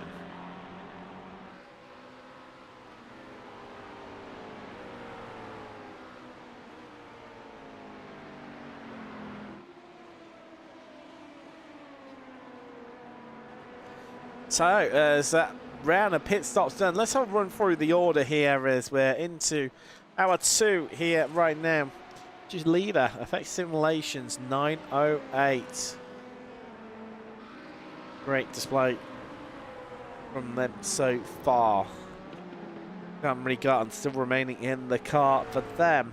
At second place, that is 906 Effect car. James Abrams still remains in there. Driver change down at TNT that's now found its way back up into third. 59 now being piloted by Benjamin Lindsay.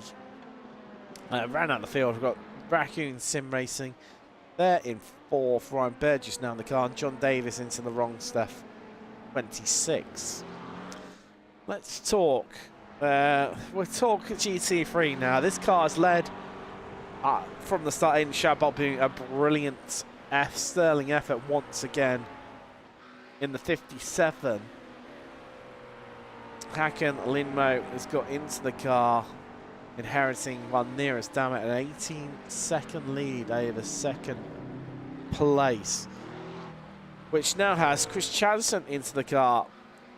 But it was an eventful first stint. We're going to look at the replays from the first hour shortly.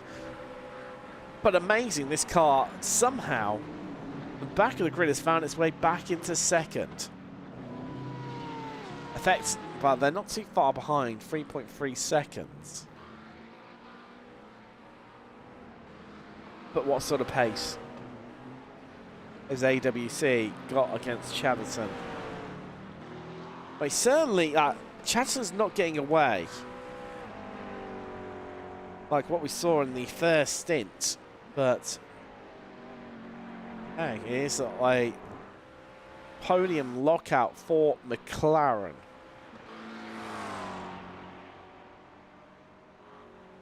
Now, it couldn't be that, wasn't always going to be that way because this car was running a second after the pit stops, was looking like it was going to be third, but then a spin on pit exit from Michael Brooks, who will love the fact that we looked at that on the replay and showcased his moment of glory for binning it on pit exit. Not rubbing it in, Michael. Not rubbing it in too much, mate. One of those things. We've all been there. Then it got the T-shirt.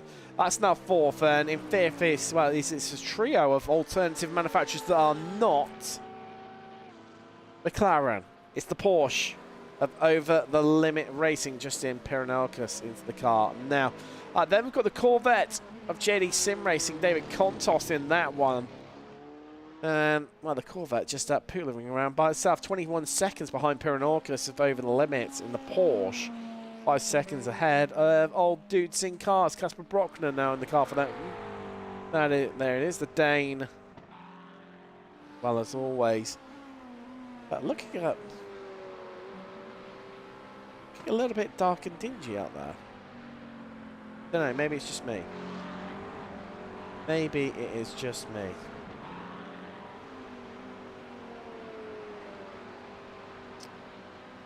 Let's have a little look. What time we?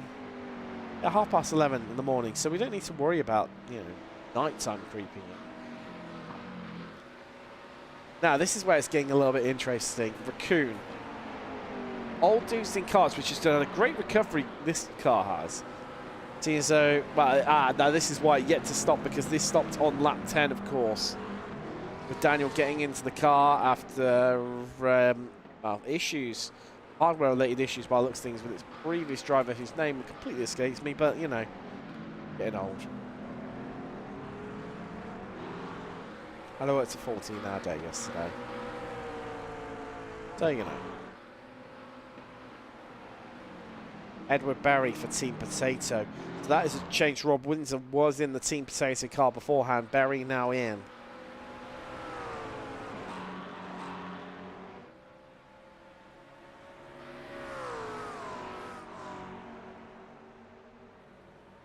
And there's only 8 temps covering 3 of these cars. It's all McLaren battle, but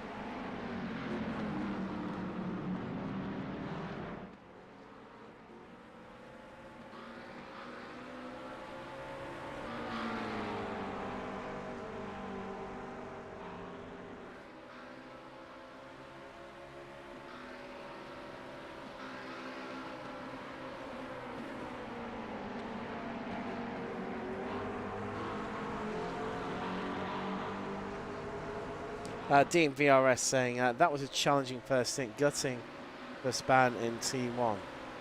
Just touched the grass, and then tree and round it went. Hey, it happens, my friend. It happens. We've all been there. We've all done it. We've all got the T-shirt.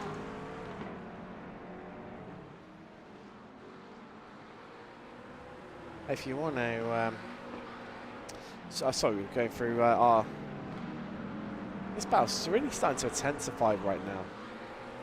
Raccoon, old dudes in cars, blue, and Team Potato. All of them, interestingly, McLarens, but also more interesting, will have a number 8 in their car number. 181 for Raccoon, the number 8 for old dudes cars, and 812 for Team Potato.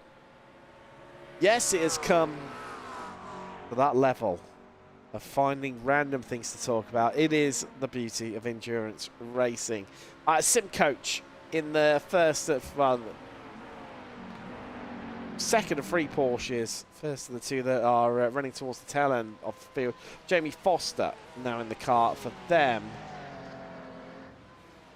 88 Tech, Alistair Hatcher now in the car as well. Then JD Sim Racing, not too far behind, but this car, it's not. We're going to see why shortly, although it's come off track once again more recently as we take a look at the drone angle. Not really too much of a come off track. It's just young cow for you doing young cow things.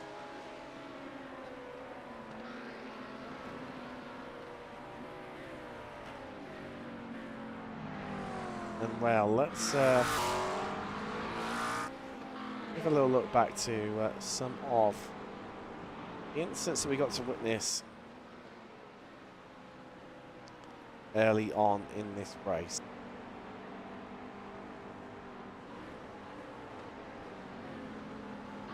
So let's take a little look back. To the start, we went green. Yeah. And it was GT3 that was the interesting one for me, because it was all about what happened to the Prestanda Nomad 56. Just didn't get away off the start. Really bogged it down into places it did not want to be, almost dropping down to 5th early on. And a flat settled for 4th, and you saw the car get ejected stage right. Well, in the background, that was Rude Straw of Raccoon Sim Racing, which has done really well considering to claw its way back since that smacked front end into the wall, but kept going. We then saw a change for 2nd place after a good start from Impram, getting his car up into 2nd, the 906. Then cut across turn 1, allowing TNT back in front, but that all changed a little later on. Maybe they might have hoped that that might not have happened. Matthias Woodschow, first of 2 incidents. Bit of a glancing blow with the effect car. Darren Sharple's hold up for old dudes in cars there.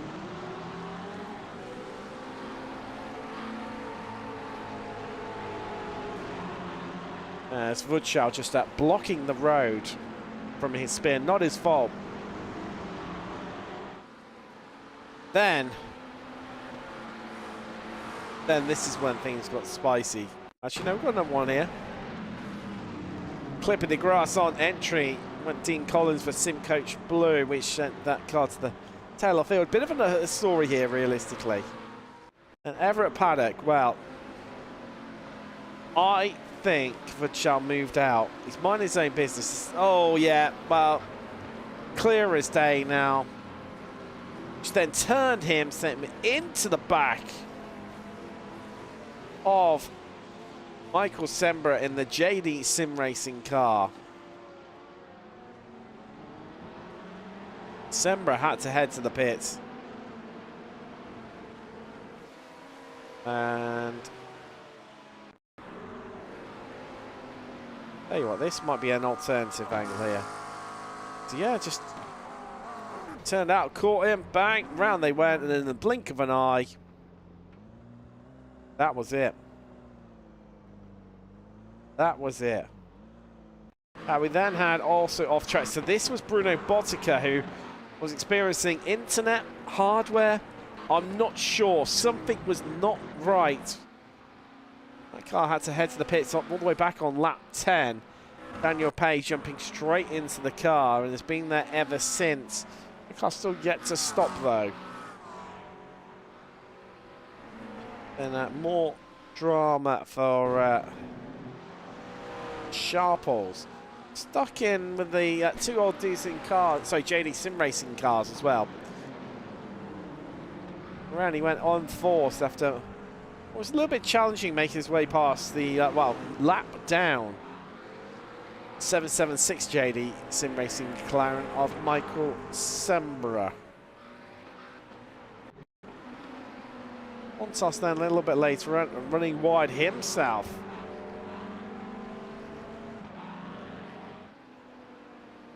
Then for many laps later, we saw Michael Brooks, the wrong stuff,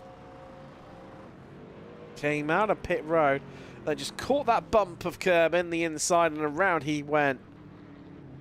Oh, as it looks at the moment, possibly ending their chance of finishing on the podium today. Still in with a shout, but looking oh so challenging. Oh so challenging now.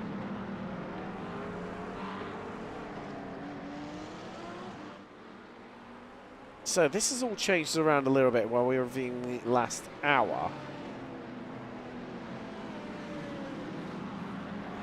Back and forth they have gone. Pay versus Berry.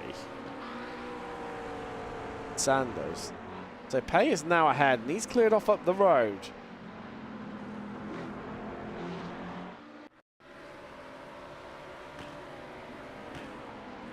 That was the first one. That's Pay through. On Sanders. Oh, it was close as you like, wasn't it? Between the pair of them. Got it done. This being the next one.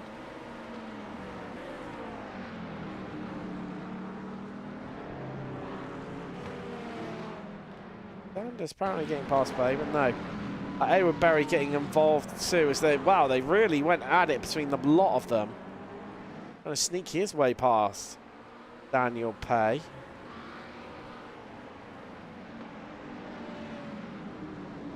As goes Ibram, the 906 effect car.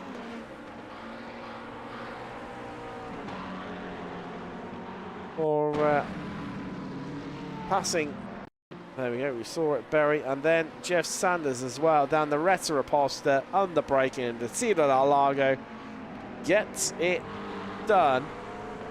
And for Jeff Sanders, well, more pain was about to be inflicted because one lap later, a carbon copy for Everett Berry of Team Potato, the 812, making its way past. And Raccoon losing out there. And that's it. Still in live pictures as Team Potato car out on the left of your picture, driver's right.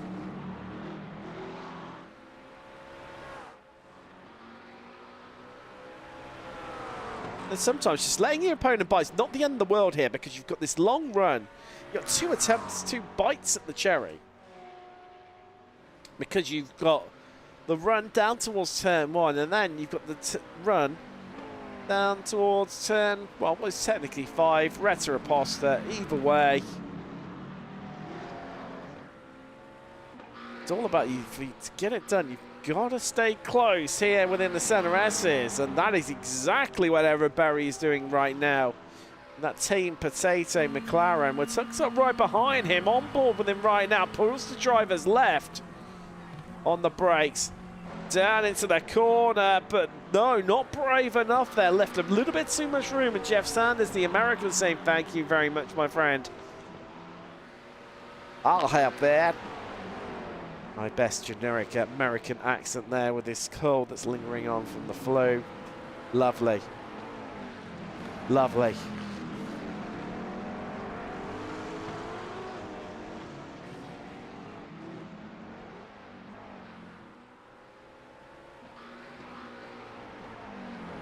Also GT3, more battles aplenty.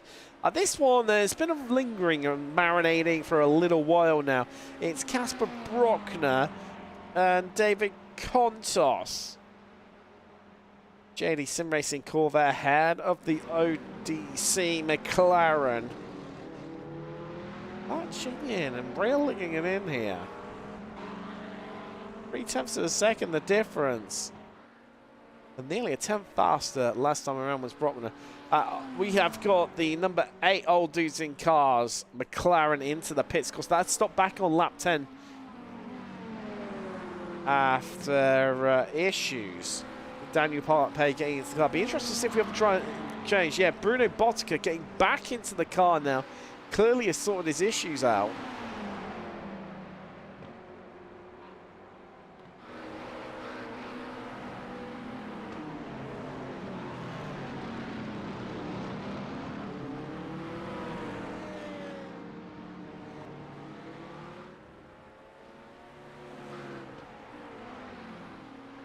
Still, these two remain 0.3 apart from one another.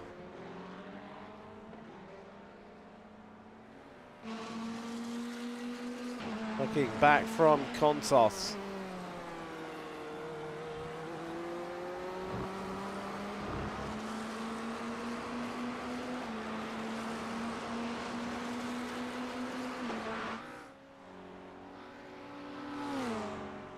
Isn't that way by? And finally, Old Dudes in Cars. Well, it almost seemed a little bit manufactured, that Kontos, giving the place up with relative ease. And surprising me in quite a bit of a way. Now, he's not a hard, dangerous racer, is Kontos, but, hey, you know, and he's definitely not a soft one. He's someone, you know, he's firm but fair.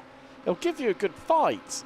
But that one just practically seemed to yield it to Brosner and the Dane on by, and now up into 4th place at Old Dudes in Cars, McLaren.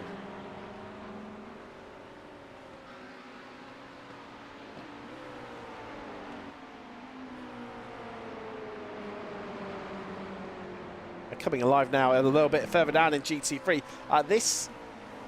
That is, I'll tell you what, Jamie Foster been setting some cracking lap times for the SimCoach Blue, the SimCoach Dakota UK Blue Porsche.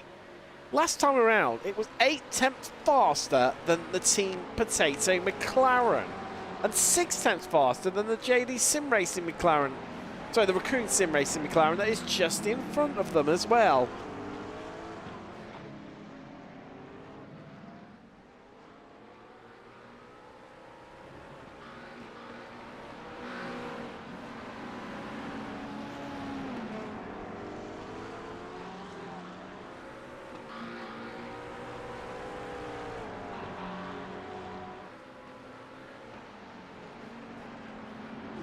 To yank out for the 3 of them.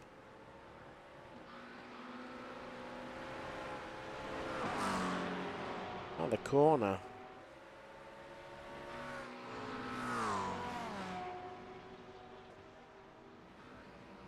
What? Maybe it's gonna. I'm really intrigued to see the lap times this time around between these 3. There you go. A tenth faster than Team Potato. 0.3 faster than Raccoon.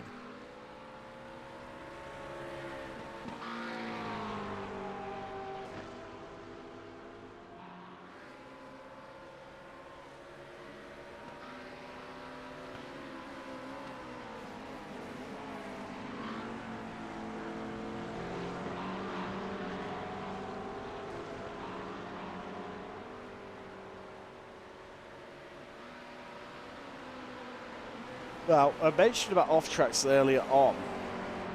I think that pushed down the Nomad 57 might be, but now I can't see properly official numbers. So that was a bit of a lunge there. Raccoon just started to open up a gap to these 2. Barry started to feel the pressure a little bit from that SimCoach.co.uk Porsche right behind them. And has a bit of a lunge. Well, it's ambitious, it's bold, but it won't stick, funnily enough. just trying to distract Berry right now. The mind punt from Foster as he tries to find a way past. Anything to stop him looking at his braking points, to stop him looking at his turn-in markers. Everything and anything from Foster now. There comes the wrong stuff, LMP2. That's going to go on by. It'll clear these by the time it reaches entry into the corner. Doesn't stop Foster in the Simcoach.co.uk Porsche having a bit of a look at this. Enough to distract Berry in that McLaren. The Team Potato McLaren now looking very vulnerable as we head down the red upholstered. It's going to be close.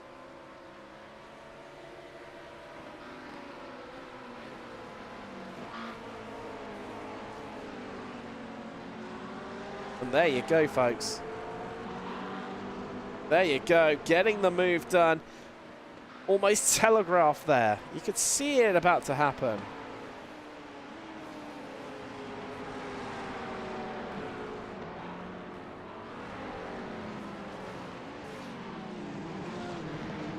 Fighting back is the Team Potato car.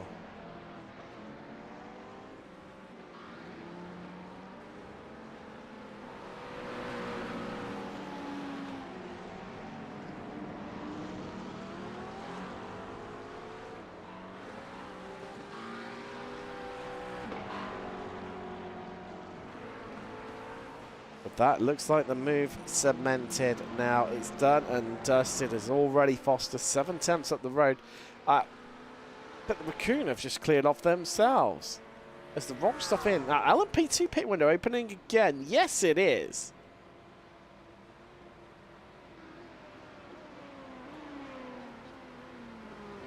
Benjamin Lindsay back in the car.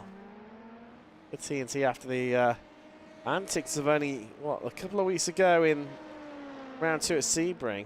A change for the wrong stuff. There's Callum Marley into the car. Maybe something not right with this car, though, because it's still, I mean, last time around, 10th and a bit.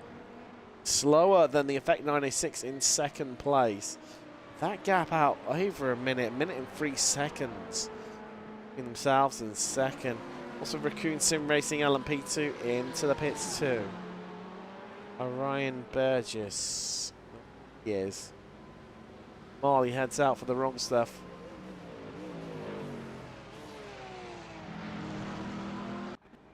Oh no. Ooh. Big blinks from Botica once more. That's not looking good for him. It's not looking good.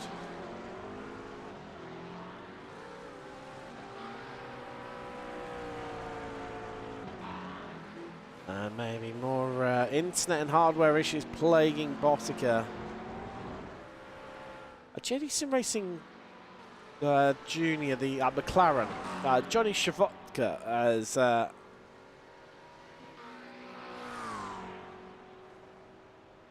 into the car for them. So Shavota, Shavota, I think. Talking of pit stops, second in LMP2 is in. It is Ibrahim. This is going to be a driver change. Find out very, very shortly. Has been in since the start. And there we go. It is a driver change. Who are we going to see pop in? It's Cam Brown into the car for them.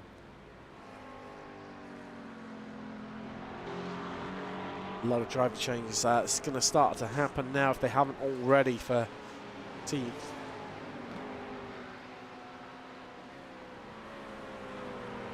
Definitely, indeed.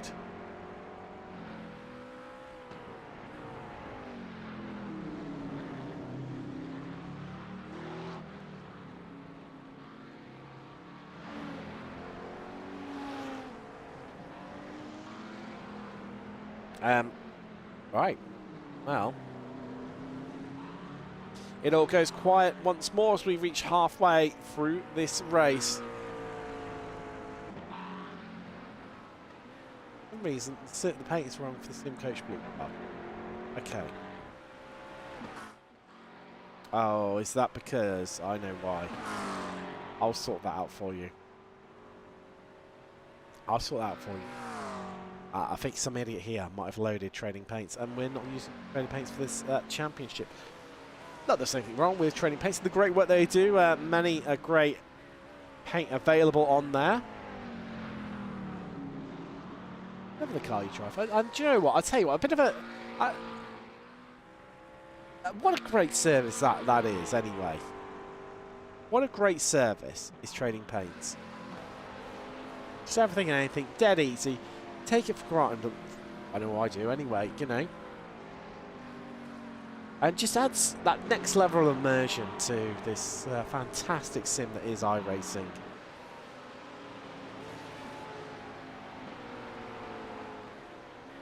It's starting to spread out quite a bit now.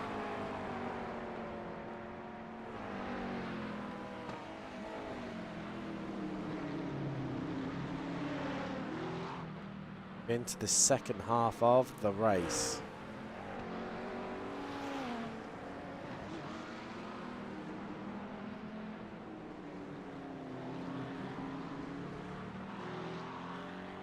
And wow, what a first half of the race it has been. As I'll lead it in. And a driver change as well, then 908, Simon Bamber now into that car.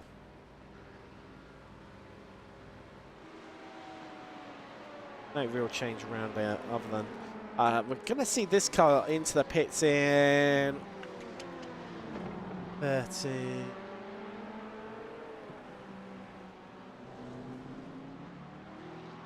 I'd say approximately about 10 laps from now, actually, to be fair.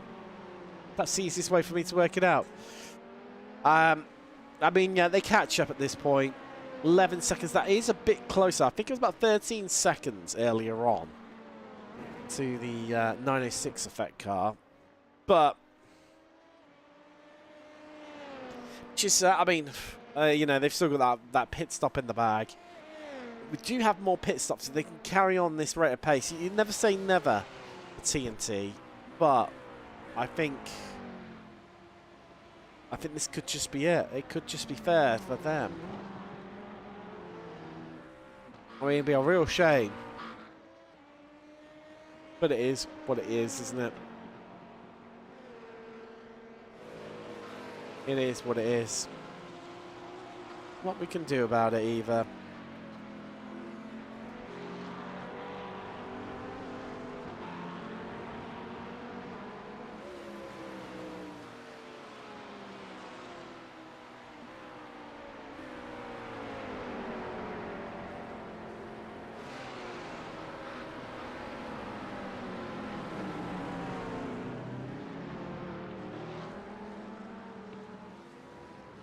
Not a lot we can do about it. It is one of those things. As calm down now. Getting good lap times, a bit further down for the field. Is Botica, interestingly, Baldusing cars blue.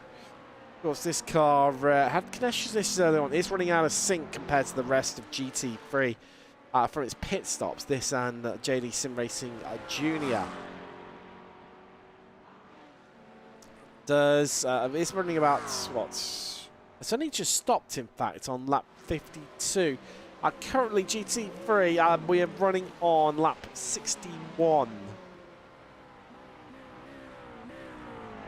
These cars are all been stopping just over the hour mark.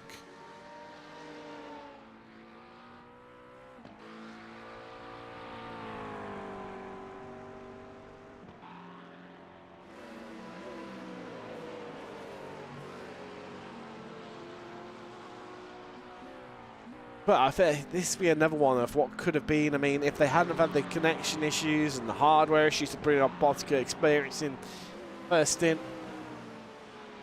could have been for them. Stop on lap 12. It was lap 10 for JD Sim Racing. Mason, still got no retirements either.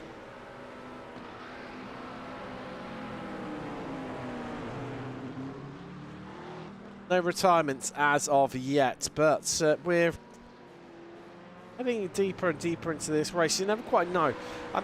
Yeah, we spoke earlier on about the incident point limits. How it is very easy to rack them up. I mean, I'm going to reload some of these paints in while I bore you to death with my talk about off-track limits. Now, there's going to be a few people that have had spins and such like, and contact. Certainly this being one of them.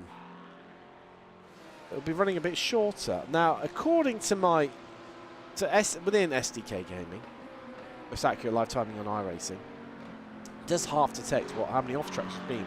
Now, its detection versus iRacing's actual are slightly different, of which, the lead car, the 57 standard Nomad. Lister, where are you? 88 Tech has had a bit of an issue. As I think that was, Chatterton riding at the scene in the standard Nomad 56.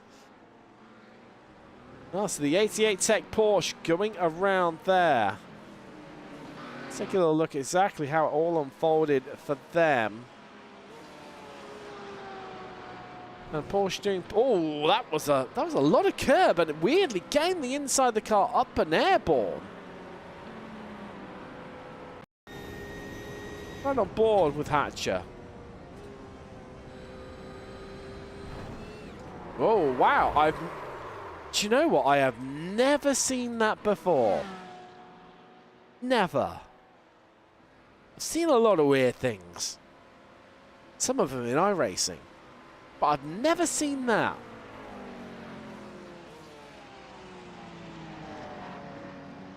Bizarre. Absolutely bizarre. And you think you've seen it all, eh? Think you've seen it all. So now time to... So yes, we're talking off-track limits, weren't we? As I think it's time to crack open another one. I don't know if you're doing it at home. If you are, let me know what you're enjoying. Is your beverage of choice on this fine Sunday evening. Currently just approaching 9 o'clock local time in the UK. 1 hour 40 complete race distance. We've got a battle of filming on our hands. And interestingly, I mean, since the spin on pit exit for Michael Brooks, it's all got a little bit wrong for the Ford Mustang. Ironically, of the wrong stuff. How ironic. Because now over the limit, a Porsche, the fight for the best of the rest in terms of manufacturers that's not a McLaren, is now hot on its heels. It's been nibbling away at this. Half a second faster last time around as well. Where's Interlagos? Over the limit. And the Mustang. Ken Copeland putting a fine first stint. Looks no slouch himself either.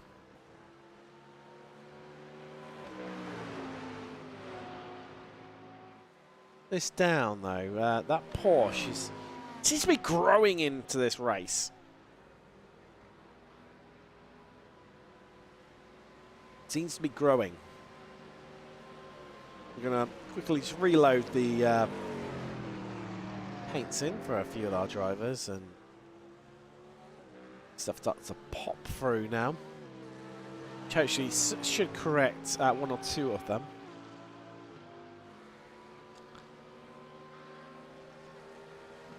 So yes, we were talking about off-track limits, and we'll go back to that now. This car apparently has only had 47. Whereas this one, the leaders had 70, apparently. Now, I'll tell you this, 40... Oh! 45. For your... before you incur penalties, it's then a drive-through penalty. It's then a penalty every 7 points. After that, up until including 66, where then meet your disqualification. But, yes. So that would currently put this team out of the equation. But if they're in, you know, any track limits issues, then maybe, you know, maybe that lead is in part to you know, well, they're pushing so hard right now.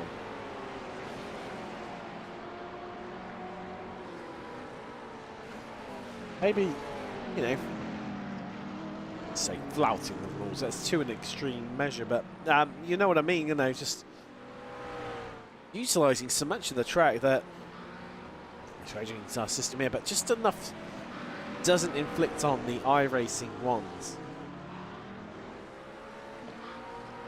You are going to see, you know, the deeper we get into this race, as, you know, it is always the case in endurance racing. It looks like there's nothing happening. It might look like that for 20 minutes, half an hour, even an hour. But, bet your bottom dollar, come the end of the race, with that last 20 minutes, certainly, you know, battles start emerging, start forming, gaps start shrinking, you know, people get close together, out of the blue sometimes. You know, and, you know, that may be a bit of the...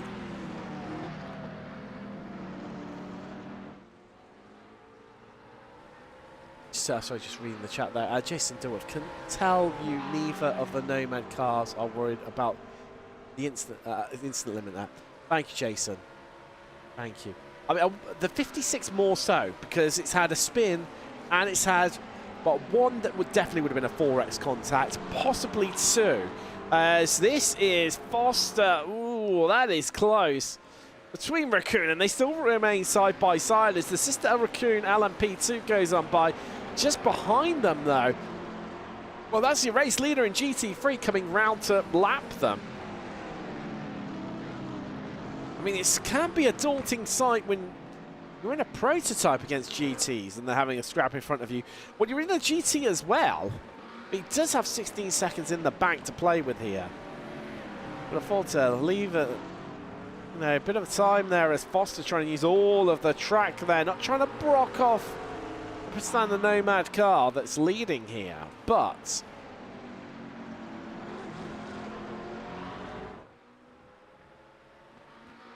pushing really hard, really wants a TNT into the pits from an LMP2 right now. Will they well, allow the leader past? Is Foster's clearly going to let him by. Certainly, Sanders of Raccoon Sim Racing, that McLaren, not yielding that very easily either, that to let on by and then just picking up the fight where they left. Probably knows that Foster will instantly go, right, okay, there's a gap, bang, got it, done, out my way, I'm coming on by. And I think this is what Sanders is a little bit worried about right now.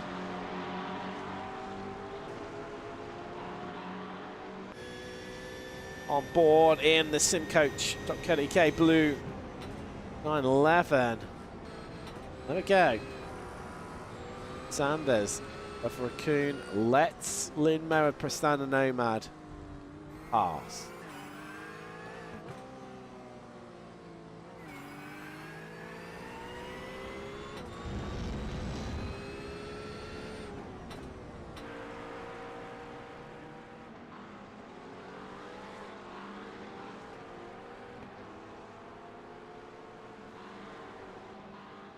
The way down towards Young Cow on the brakes uphill.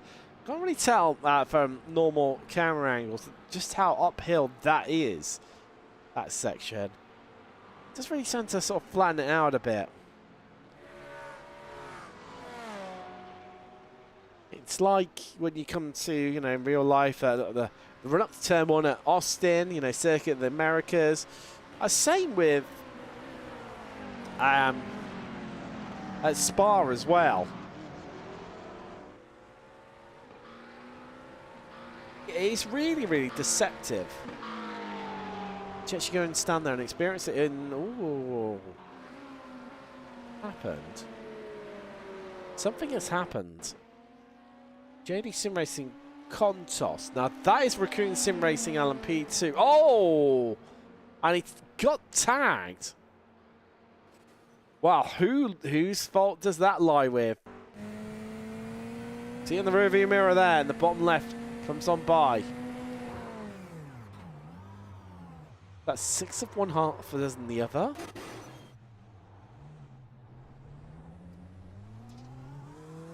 What's it?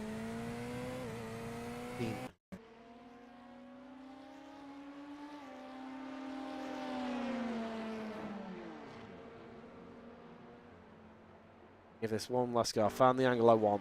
Here we go. From the helicopter. I don't know. He moved across. I think he must have thought he was past, but he wasn't. Has lost time, but not a great deal. Now, this car was battling with old dudes in cars. The number 4 being piloted, the McLaren being piloted by Casper Brockner. However, that's now 27 seconds ahead. And right now, the JD Sim Racing Corvette now lies only 4.5 seconds in front of the battle that we've been watching for quite a while. The Sim Coach versus Raccoon battle. All over 8th place right now.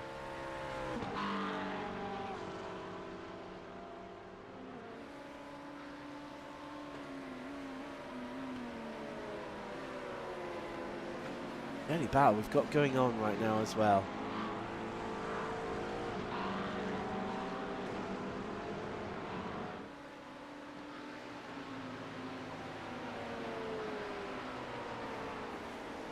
Despite being a lap down these cars. Only the leader has lapped them so far. GT3.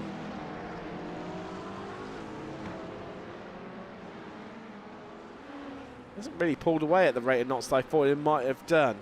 Having said that, did take them an hour and 45 minutes to catch them and pass them.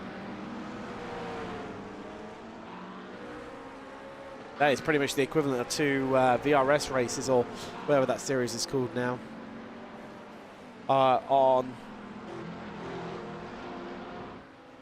Actually, no, because... Oh! No. Oh, well, it's all gone wrong to Foster.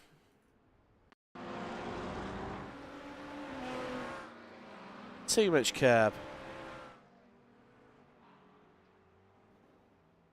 Too much curb for him. This one will just fully... Yeah, it was pushing so hard. Dipped a couple of tyres onto the grass where he went up and over, bottomed the car out briefly, which caused that drift all the way across. And then it gripped up on the grass and around it went. Oh, well, that takes them out of that fight.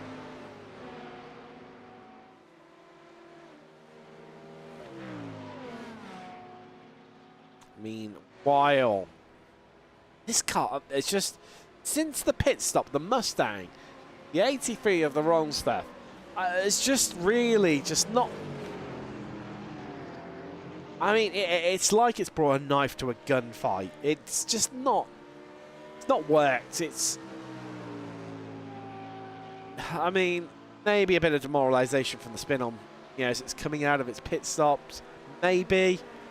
But I mean, even then, I think... I mean, or maybe it just showcases what a great job Ken Copeland did in the first stint. I don't know. Over the limit now at only 6 tenths behind Justus Piranokis in the 747 Porsche.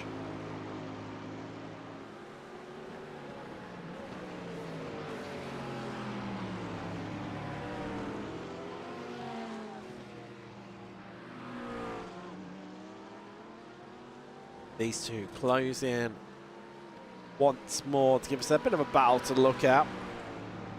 What's coming up that next round on the 24th in 3 weeks' time, the season finale from Silverstone.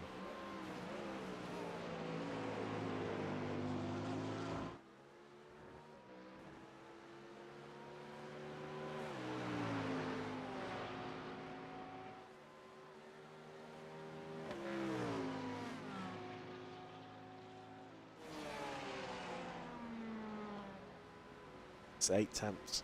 That's all the gap is between Ford and the Porsche.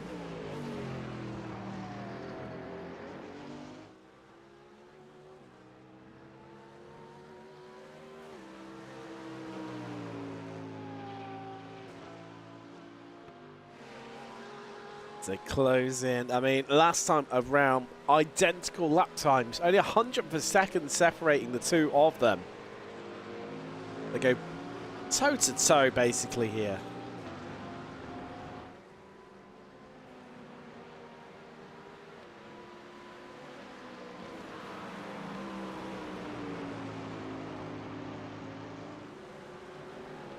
Of course, big thanks to simcoach.co.uk, sponsors of this series. Plenty of prizes up for grabs as well as sessions available from them, as well as Motorsport UK putting on 3 sets. That's no, my F's and TH's do sound the same, so excuse me, my failings in life. I have a really short tongue, bit tongue-tied. All right, and yeah. To a BTCC round of your choice for next season. What a prize that is! You do need to be a Motorsport UK member. I mean, it's worth signing up just for that. What a prize! Lovely from those guys. Slap that one in. I mean, nothing in there for your favourite commentator whatsoever. But, you know, not bitter. Not jealous, honestly. Maybe if I wasn't so shit at sim racing, then I wouldn't be sat up in the commentary booth, and I'd be doing this, and I'd have a chance of winning them. You know, it's my own fault, really, isn't it? It's my own fault. Yeah, so great prizes up for grabs there. Now, best overtake of the season, funniest or best moment, categories available. So yeah, it's some great prizes. Want to check out more? Obviously, head up to simcoach.co.uk. So you do have 2 teams in this league. Not with us this season. Simcoach Blue, Simcoach Red not with us. LMP2, just the 500 riders in LMP2 this evening. Simcoach Blue having a bit of an eventful race down in GT3 in the Porsche. Foster putting off a great stint for that spin and really gave a lovely cushion to Raccoon Sim Racing to them to wall away. Like a beanbag, you know, that level of comfort and just melt into itness. Of 12.8 seconds now, the gap.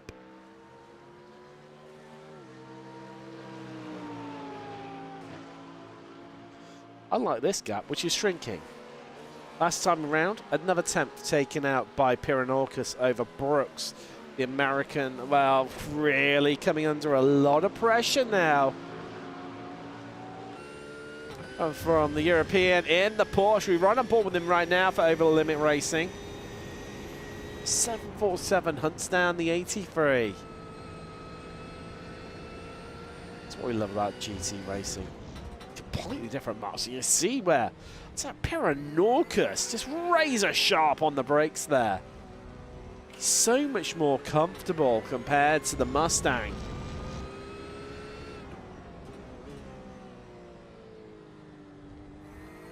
Mustang looking a little bit boaty.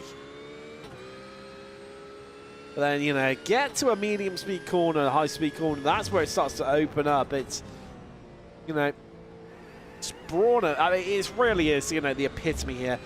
The Porsche, you know, precision German engineering. This is the brawn of that 5-litre V8 and that Mustang. To be fair, this is the most agile, best cornering Mustang that they've ever come up with. Oh, a bit slidey there into turn 1, though. If my eyes do not deceive me. little bit slidey. And there's a couple of places is where Interlagos seems to be making it up over Brooks. Seems to be making the difference. Although after I've lauded all this praise on him, goes a step slower last time around.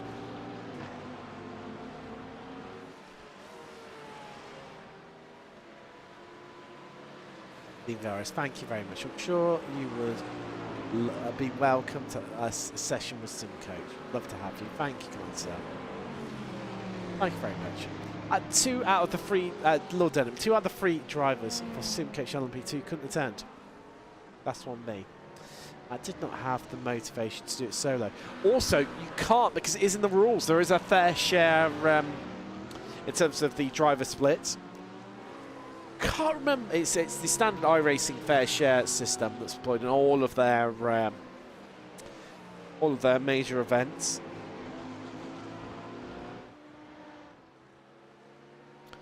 And I think we're pretty much done for the year, aren't we, on terms of special events?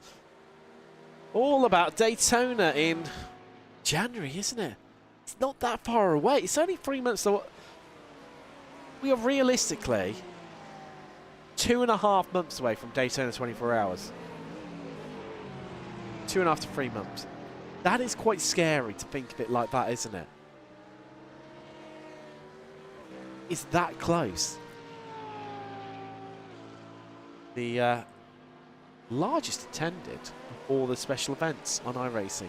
We want away the kickstart of the year as well. No, I'm sure many of you will be attending that one, and some of you it'll be a great time. Others it'll be, you know, be questioning why you've put so much time and effort and money into the simulator. Some of you might just be doing it for the memes.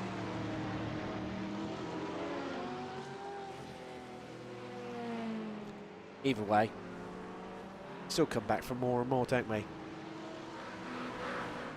Oh, sorry, apologies. Fuji 8 hours, first in a couple of weeks. Apologies, I forgot about that one. One everyone ignores. You're not wrong there. Chipper and Racing, no fair share here. I'm sure, because I was reading it, I thought, oh, Interlagos, I better brush up on my track limits numbers here.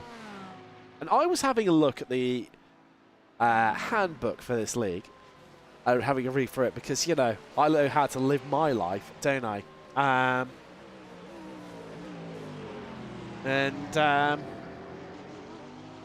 Yeah, it was mentioned in there. Now, unless I'm completely losing the plot, that is likely. I mean, we are 2 hours deep into this, which we haven't really had anything too dramatic happen for at least the last...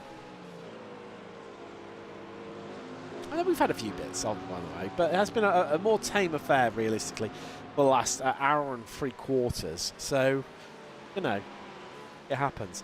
I mean, top of the hour. We are top of the hour. I tell you what, let's have a little run through, because Interlagos caught up to the back of Brooks.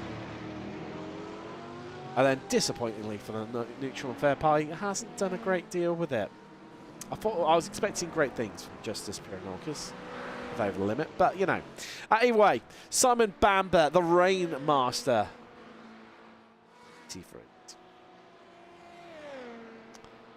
After that great display that sticks in my mind, there's a few, do you know what, there's genuinely a few races and moments within my sim racing career that stick in my mind across the years, and his efforts at Monza in the rain GT3s is one, just lives rent free in my mind. It's up there with Gene's Bowl F3 League again at Monza, there you go. Sim 3D. No, not Sim 3D. What's the team called? Italian. Oh, it'll come to me in a minute. Anyway, start celebrating. He's won the race down the back straight. Cruises his way. He's got his teammate behind him, you know, not going to overtake. cruises his way through Parabolica, comes off the exit, you know, all happy, weaving again on this way up to the line after weaving down the Bass Strait, gets to less than 100 metres from the start-finish line and disconnects. Ends up last. Thank you, Dean via VRS. It was in the handbook but got removed late in the process. Oh, there you go. See? I'm not losing the plot. So, yeah. Much of endurance meanderings there. Another one, again. So, Formula Renault 3.5. Driver at Imola. Italian circuits, clearly. Wedges the car into the wall, literally. The front left got caught inside the wall. Now, just by the pit entrance. Now, cleverly remembered that this wall ends, and it's like it's not a continuous wall. So he just drove the car, scraped the car up against the wall, drove it off the end, and yeah, where the wall ended, it just disconnected. Off he went. Off he drove. Oh, Team Potato have come into the pits for their second stop. And Nathan Anstis getting into the car there. So yeah, you know, completely different times. That's got to be, God, that's going to be going back. It's right up there. What else have we had over my times? There was the start in a touring car league that escapes my name. BBTCR, there you go. And yeah, just someone got it wrong. Standing start, someone got it near the start at Alton Park, and it was just a meme. Everyone piled in. Everyone.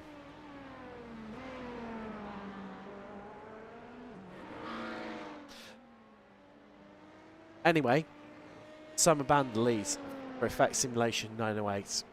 39 seconds. Now the gap to second place, the 906. That is a strong outing, isn't it? Who themselves 40 seconds incidentally ahead of TNT. Won't come in for their last their stop. Everyone having to stop again in LMP2. This car out of sync though, because it did stop on lap 10. Due to issues covered. If you weren't with us, then yeah. Come on to that in a second. It was the moment we had between TNT and Effect in the previous round, but in terms of, you know, controversies, oh my godness, versus this and the Prestanda Nomad 56 car. Ooh, right share. Ryan Burgess and Raccoon, can you tell the energy drinks are starting to kick in a little bit now? They're fourth, and running out the LMP2 field, it's the wrong stuff. Callum Marley, just out of the pits. No, he's not just out of the pits. Looking like he's just making it like he's just come out of the pits, just tucking in there in front of him. This was one of the old dudes in cars, McLaren's, yes it was. Oh, I'm so sad to know cars by livery at a glance. Or maybe just so clued up on my brief, that's all. We'll go with that one. This is your leader though, Prestanda Nomad 57, has led every single lap. Nearly. I think bar one. Yes, when 56 outfit carried on amazingly somehow. I don't know how that managed to extend its gap. Extend its lappage, mileage. Yeah, managed to either way. Then we have got in second place, amazingly, Prestanda Nomad 56. Started second, fell to fifth, got up to fourth, then had a collision with the Effect 909, then fell to midfield-ish, about 7th, 8th. Then had contact with the TNT car in LMP2, which clipped the rear end of the JD Sim Racing McLaren, the 776, which is 12th overall at the moment. But no damage to it whatsoever. The other two sent into the wall, bang, you know, race-changing moments. This, no, it just carried on. How it managed it, I do not know. One of those moments. And then it's just been setting an amazing pace. Absolutely amazing. Chris Shadson has continued that form on, and that's looking good for second. It's now 7 seconds clear of the Effect Simulations 909 McLaren. Austin William Campbell been in that car since the start, so that could be a driver change potentially. Potentially for when that one comes in. This car, yeah, I mean, it's had some bad luck, you say, and just hasn't worked in this second stint. Great opening stint from Ken Copeland. Ran in second the entirety of it. Had got the Prestanda Nomad 56 just behind it before it came into the pits. But life was looking good. You know, we were happy. Brooks spins on pit exit. Okay, one of those things. But, yeah, it's lost some time, and the car just hasn't looked as strong after that.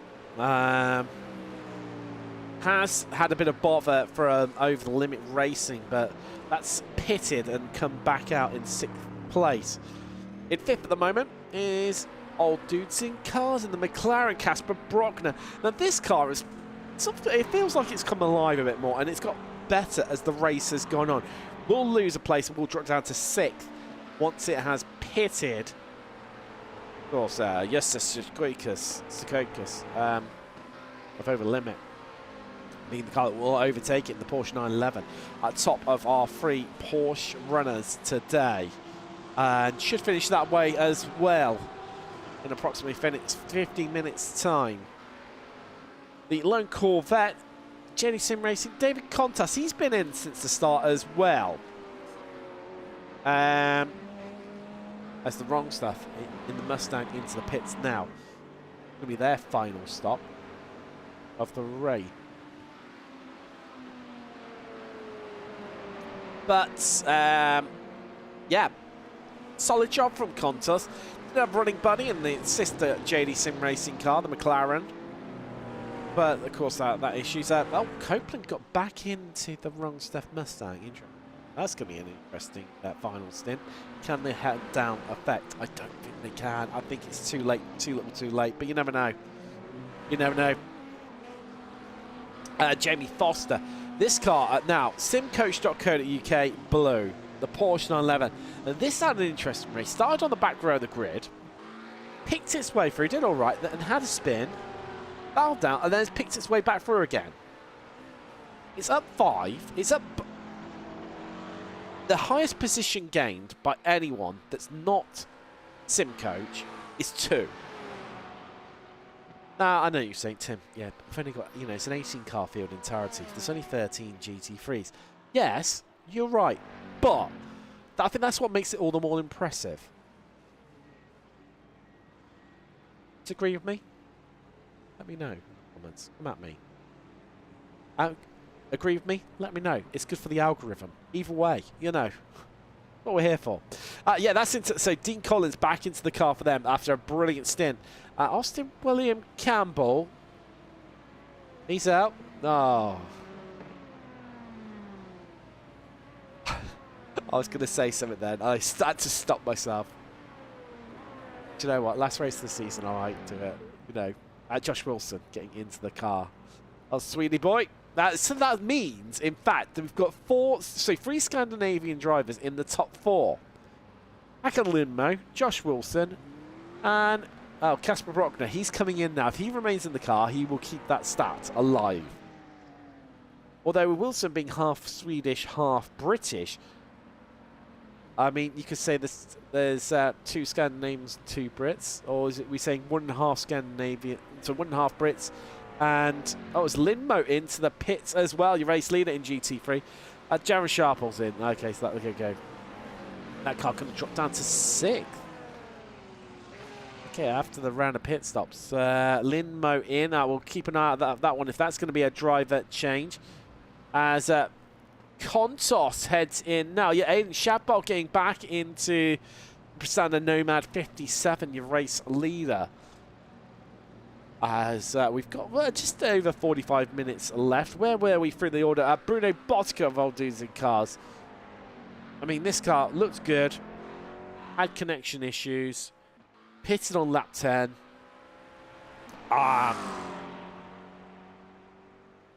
Daniel Pay, I had to think for a second there, got into the car. He's had a solid time. Botica got in on the last pit stop, lap 52. Although it says lap 94, that is for the lead car, which is Bamba in the Effect Simulations 908. A lead car in GT3, currently running on lap 84, to give you some contrast. Yeah, this car is a bit out of sync. Botica, yeah, as we said, did get in that last. Oh, no. We had a repeat of what happened. But Kontos comes back out. Does he do exactly? Oh, it's a carbon copy of what happened to the Mustang. It's something about the American manufacturers. As Kontos in that JD. Go on, J10 it. Go on. Oh. Backs it in the wall.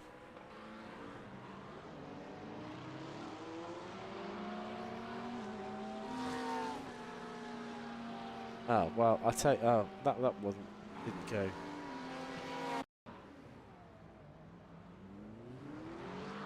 There he is, and we're going to watch him now. I thought this was going to be a beautiful J-turn, and he was going to send it off on his way.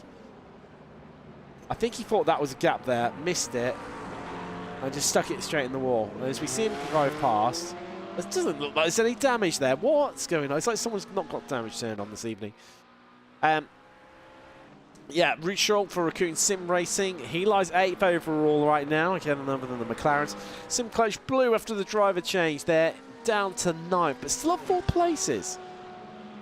Sure. And I think they'll gain another one back when Botica of Old Dudes in Cars that McLaren pits. Actually, they have gained one because of Kontos that is right behind them now. Then we've got the Team Potato car. Nate Fernandez back into that machine. JD Sim Racing Jr., the McLaren, and Johnny Shavota in that car. Again, out of sync, having stopped on lap 50. Similar situation to Old Dudes in Cars. 80, more disconnection issues.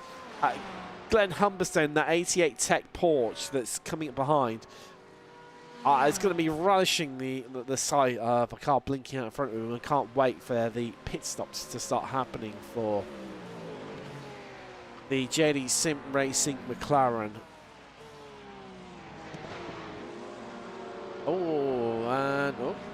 Bit of a skating moment there for the...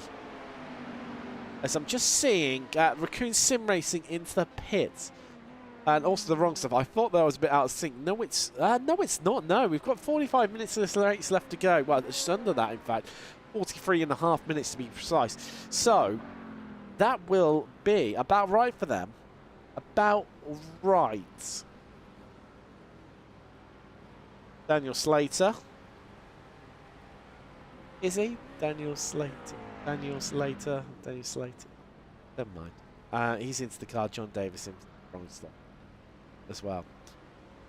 Shit puns aside, excuse my French, let's head down into GT3. Let's catch up with what's going on down here as Kontos catches Collins. It's the DC versus DC. Ian Collins, David Kontos. And, well, this could get a little bit spicy. Great to see two non-McLarens duking it out. Let's have a little check inside the weather as well as we head into this last 45 minutes of the race. Track temperature has crept up a bit. Now it's 51 degrees up to, of course, 25 to 1 in the afternoon, a local time here. Wind dropped a little bit by about 1 kilometre. Ambient temperature still down at 26. So that has crept up a couple as well. No rain like we've seen in real life. No rain. I mean, I haven't watched it at all and haven't seen the highlights. But got to admit, it was, for what I have seen, and what some of you probably have seen as well, it was a little bit spicy today. I thought, oh, if iRacing goes, let's match this to real life, which you can do. I thought this is going to be interesting. Interlagos, endurance racing in the wet. Oh, hello. But no, we've had a beautiful day. As John Williams commented either earlier on. I tell you, he did contact me in a roundabout way. Yeah, Cam Brown in a 96 effect simulation from second overall in an LP2. Yeah, you know, it's been glorious, brilliant, perfect conditions, fast conditions. It's definitely showcasing some of the performances and some of the times that we've seen today. There, that car comes in, up on the jacks. Driver change? Question mark. Yeah, it was around the 10-second mark. 9, 8, 10. No, 8, 9, 10, if I can count that up. No, I think he's going to remain in for the rest of the race. Still to pit is, well, this car that's just heading on by and up into second. TNT, that will need to pit again. But it will be quite a short stop for them. Not enough to take on second place, I don't think.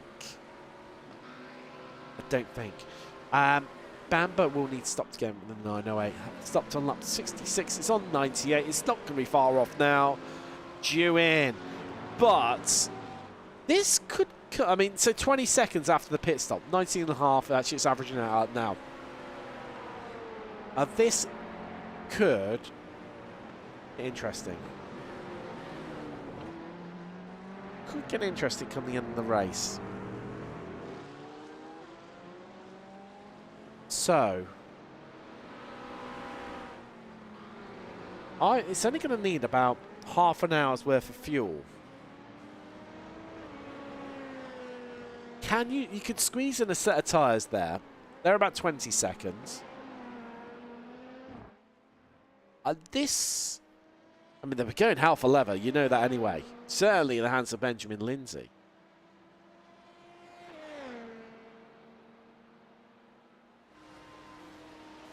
What time they can extend over Cam Brown now in the 906 car. But he's pulled out another second.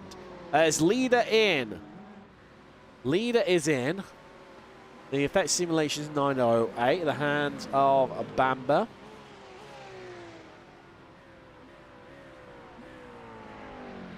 So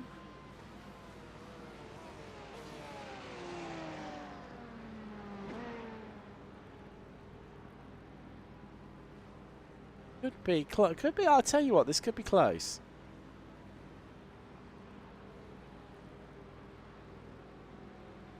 This could be close.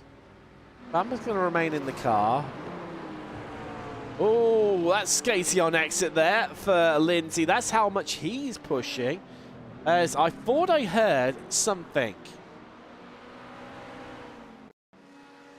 Pass one. Contos on Collins. Made it a bit easy there, but look at the comeback he had.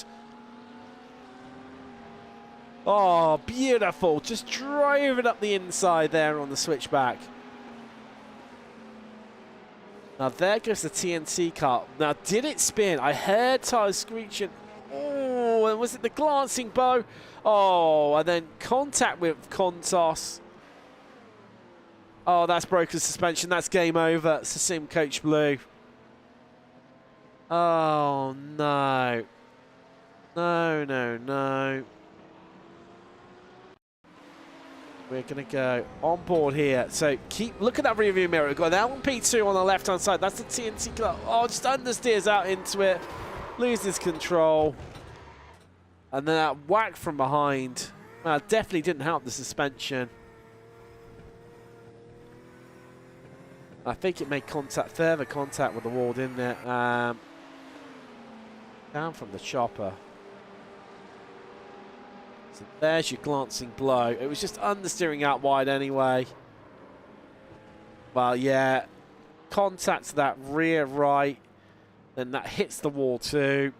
It's game over for simcoach.co.uk Blue.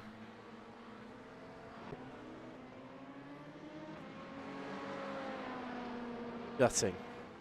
So that leaves us with no one near one another.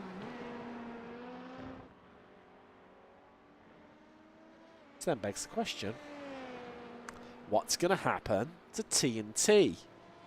22 seconds. So they've pulled out another 2 seconds here. If Benjamin Lindsay can pull this one off, I don't know.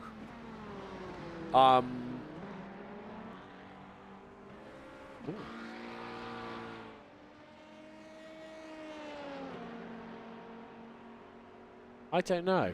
Is the answer?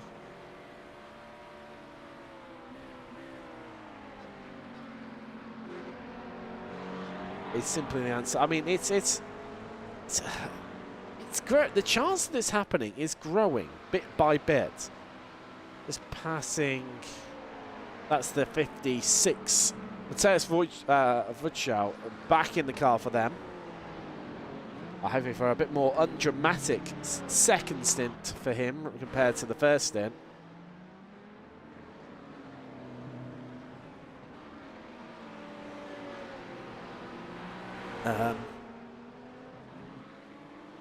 Yeah. Now let's. The 23 seconds is the gap. I think they're going to be that stationary alone. Mind you, when I mentioned about that first, that gap, 22 seconds, now 23. So last time around, they were 2.2 seconds faster than the Effect 906 car.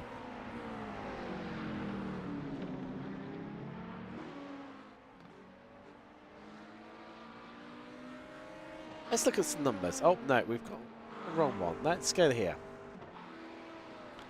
So, they were 2.8 seconds slower on lap 96, where Effect Simulation's 906. Obviously, then the pit stop. The lap they came out, there you go. It's earned back nearly a tenth, but then 2.1 and 1 second on laps 99 and 100, respectively. I feel maybe we should have some sort of a fanfare as we reach lap 100. It's a bit late now because I didn't think about it before the race, and the moment's gone now, so forget it. I'm just disappointed with myself. So, let's do the maths live on air here. Gonna need... Costs him 51 seconds. It's not going to, because he's got 10 laps in the bag. So that car is going to stop. Round about... Oh, okay, right. We're going to find out now. Let's find out live, guys. Let's find out live. We're not going to find out in... I was going to say about lap 108, I reckoned. 106, 108? No, it's lap 102. That's where we will find out what they need to make up for. Look at those rear wheels spinning. That throttle. It's not lit. I tell you what, though. It's that is a car. Benjamin Lindsay remaining in the car. So there goes Cam Brown. So he's past the pit exit now. That car's still stationary. Off it goes. The gap is 17 seconds. Yeah. Get back up to racing speed. 17 seconds is the target. And it's got 33 minutes to do it. So that is roughly a second every minute and 40. So he needs to, essentially, that is a second per lap.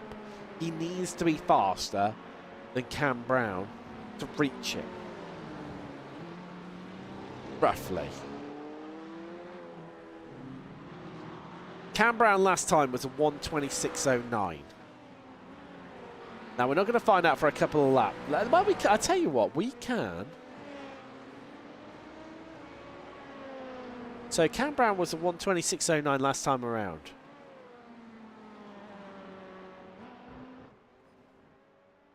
And Lindsay. Okay, he was running light foil then. Oh, this. I don't know whether he's got enough on him. We won't find out here because that's caused his pit stop lap. And Brown, there you go, gained 40 seconds near us, damn it. It's America versus America, this. America. Bound to come with a steak, side of fries, and some sort of assault rifle. This battle. And definitely a Stetson as well. Sectors might give us a better idea here. Oh, interestingly, no sector times being set for Brown there, which means he's had off-track limits, infringement, some sort of infringement, or maybe this is just not. There we go. Actually, it's popped. It's decided to find the information now. So Brown, in fact, well, here we go. We can tell as we're going along through the lap here. So it was 4 tenths slower, 2 tenths slower in sector 2, so that's 6 tenths. Then, where we saw Lindsay lose that time, that then reduced that deficit to a tenth, 3 tenths. It's back up to 4 tenths, 8 tenths of a second. This could be game on here. This could be game on. And yeah, my fag packet maths, as we worked it out as we went along, that, ladies and gentlemen,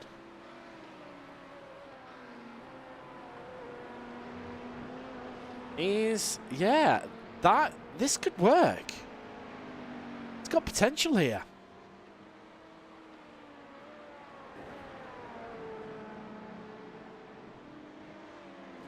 If you look at, best won't really give us an indication. Let's have another look here. Finds the information. Oh, Lindsay's on fire.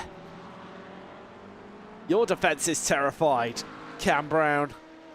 He went, well, 5.5 tenths faster in Sector 3 by setting the fastest, with heavy fuel as well, in Sector 3, setting the fastest Sector 3 of the race so far.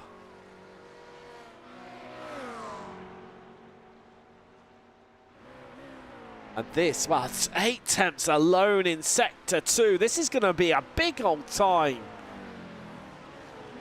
And it's the new fastest lap of the race. I mean, he's had an off track there, so it hasn't counted and pushed it through. It's just not quite fastest lap of the race. But it's it would have been a personal best. There's clearly some off track infringement happening there. But crucially, he was 2 seconds faster than Cam Brown last time around. And it's this for Cam Brown turning into Code Brown. For effect. Bamba's clear in the 908. He's gone, bar complete and utter disaster. He will not be caught.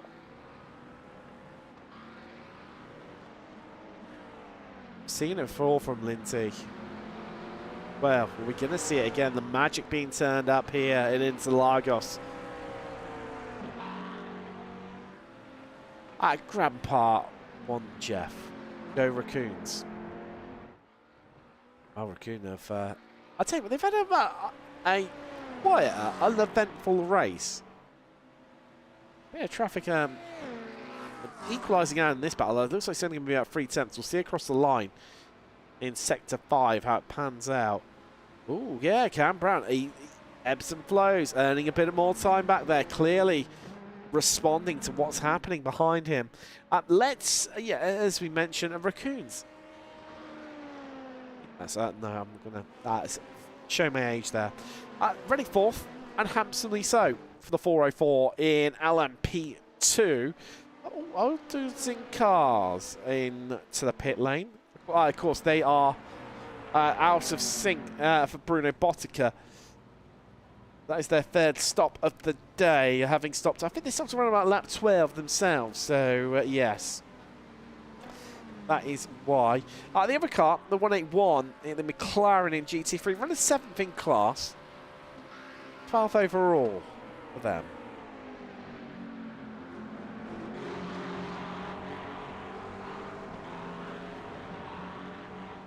The simcoach.co.uk, after disaster looking for them, that has come back out again and is still running. That's the Mustang. Ken Copeland just behind them. He's trying to hunt down Josh Wilson in the Effect Simulations 909 McLaren there, that is. 17 seconds. But these two trading very, very similar lap times. Only literally a 10th in it. Copeland a 10th faster last time around than the #1 Swede. At least he thinks he is anyway.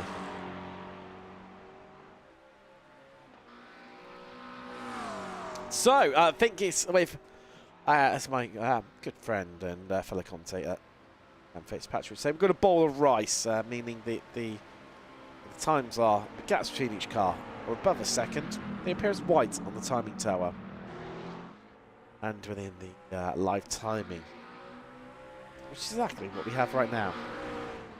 So I think all is going to revert to what's happening here. So it was 9/10 of a second last time around. This is realistically the only battle we're going to have potentially, which seems crazy. Same thing to Quantum, but it's this 13-second gap. Oh, that's dancy. That's dancy.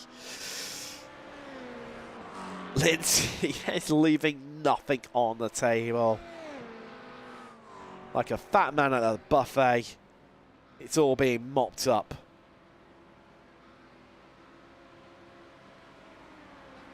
As he cuts the timing beam. As he goes 3 tenths slower.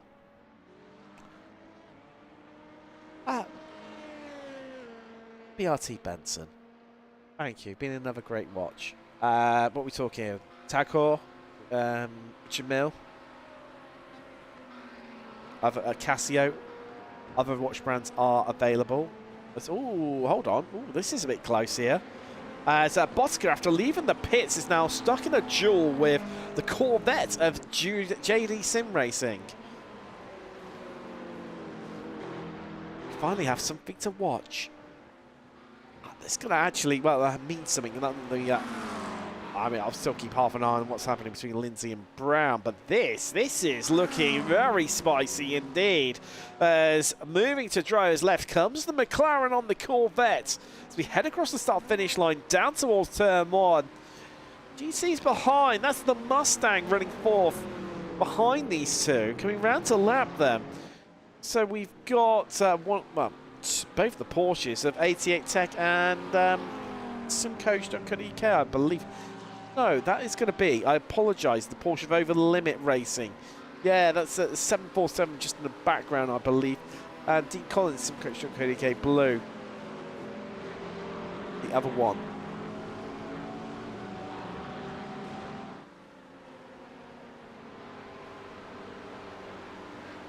So, half a second now between these two. Other battles going on. Identical lap times last time around. Neutralising the 12 seconds. Well, it's just taken another 10th or 2 out of him. So, that's going to keep us guessing. We've still got 23 minutes left remaining. That's half a second a lap. And when you break it down like that, sounds really attainable. Can you take half a second a lap out of someone?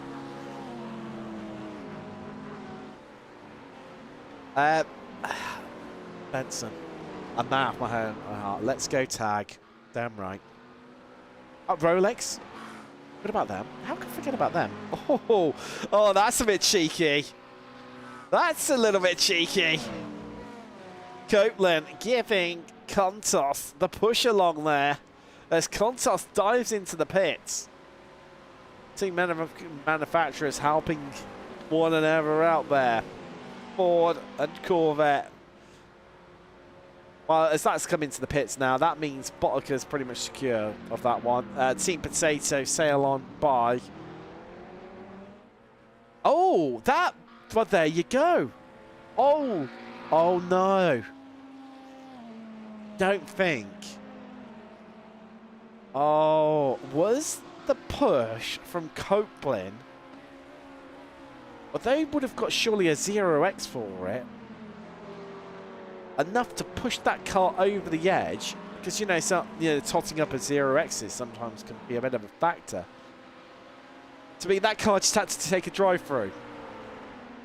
Oh, that would be brutal, wouldn't it? That would be so we're trying to help you and do a brilliant gesture towards you. I think Copeland's probably thinking a little bit more towards himself, with Stoichkos over the limit, and that Porsche 911 747 car. Only 2 seconds down the road was probably more thinking about himself, but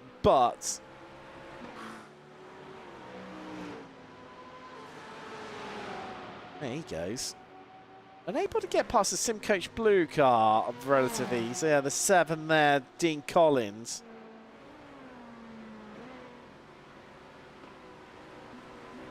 Look who's coming flying behind them.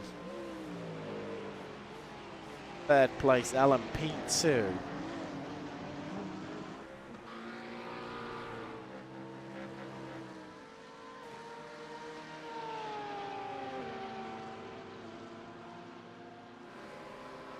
To sieve its way through the traffic there.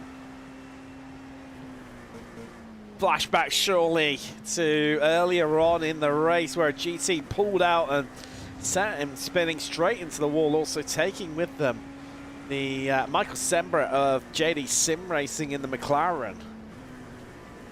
That's the Mustang. That car feels massive compared to being sat here in an LMP2. So once you see these cars in real life, just how they look like they should be a two-seater. Two of the mechanics sat in the front of one of these in real life. And he's, probably a little bit slender himself, but he was certainly, I'd say he's probably a little bit taller. There's no room. These are not two-seaters. Not a chance. He pretty much filled one of these. 10.7 seconds is the gap now between TNT and Effect. So, what are we looking at? We're 19 minutes now. Oh, he's catching him, but I don't think it's enough.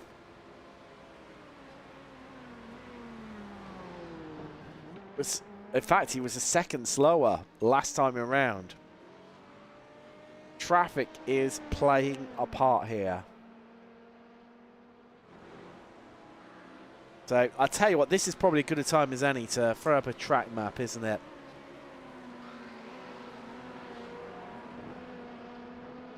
There we go. So you see in the top right corner there.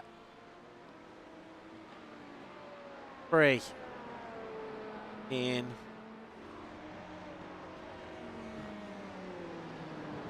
Okay, let's go class. Showing car colour. This is not what we want right now. No.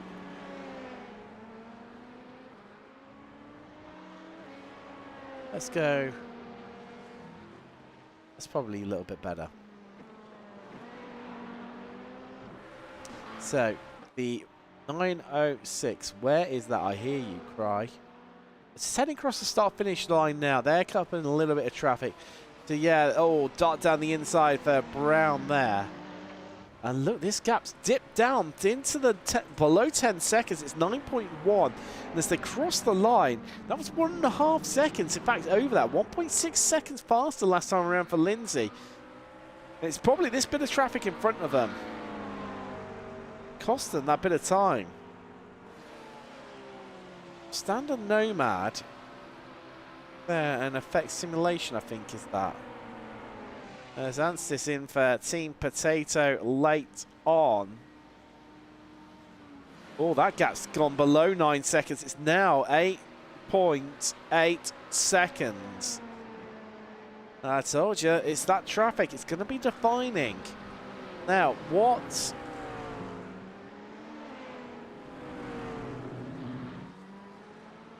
are we going to have?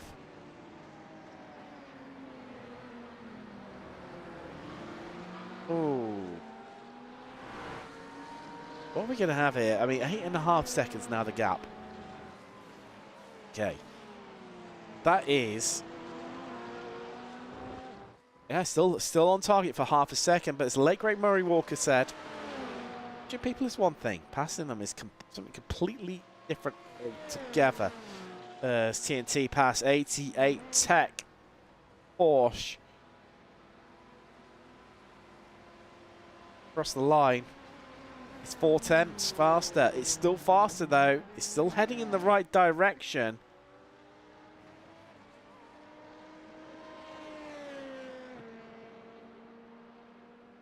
That's the 59. There it is. Just heading down the back straightaway. The 9.06, however, of Brown. That's traffic in front of him. That is traffic in front. Including... So yeah, that is second place in GT3, the McLaren. Prestanda Nomad, and we'll just close it down a little bit there. So those 5 margins are really counting for Cam Brown right now. And the effect simulation is 9.06.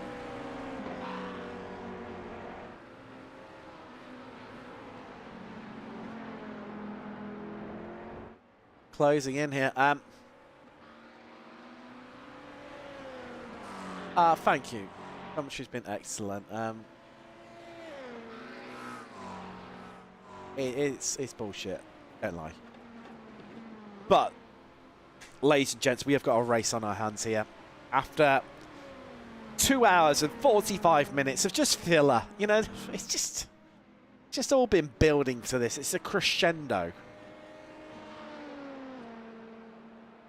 Cam Brown is looking vulnerable. And if Lindsay could get that TNT car back into second, effectively we'll have raced for 3 hours for no reason whatsoever, because everyone will be in LMP2 will be back to where they started. I mean, it's been interesting along the way, but we could have just taken the qualifying results and, you know, or we could have gone home half an hour, sorry, 3 hours ago. But, you know, we're in it for the ride. We're in it for the enjoyment, the excitement. Brown has cleared that traffic. Lindsay hasn't. He's getting held up in it a little bit. It's not where he would have wanted to catch it. Through the twisty stuff. Yes, Interlagos is wide, but it can be tricky, utilising all of that downforce. And it cost him 7/10 of a second. But he opens up the taps once more. Down towards Young Cow. Now, last time around, he was 1.6 seconds clear. So, faster than Effect. He's lost time in that traffic. How much has he lost as a net loss across those last 2 laps? Well, he was 0.2 slower last time around versus Brown. So that's 1.5 seconds. 1.4 seconds faster overall across those 2 laps for Lindsay. That's enough. That is on pace. Ooh.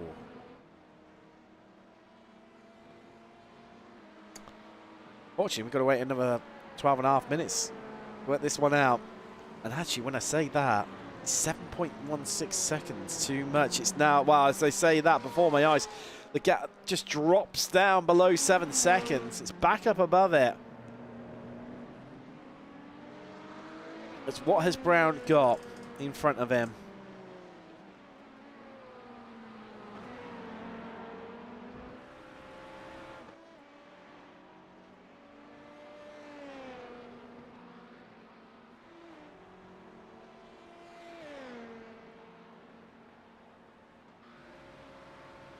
Let's see. Let's give this a go.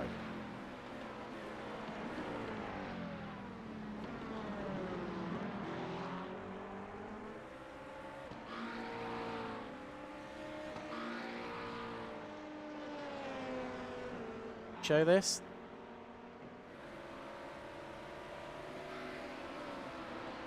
No. I was trying to make defense something fancy, trying to make the magic happen, but it won't quite work. There goes Brown past your race leader in, well, something I haven't really mentioned. Oh, no, wrong one. There it is.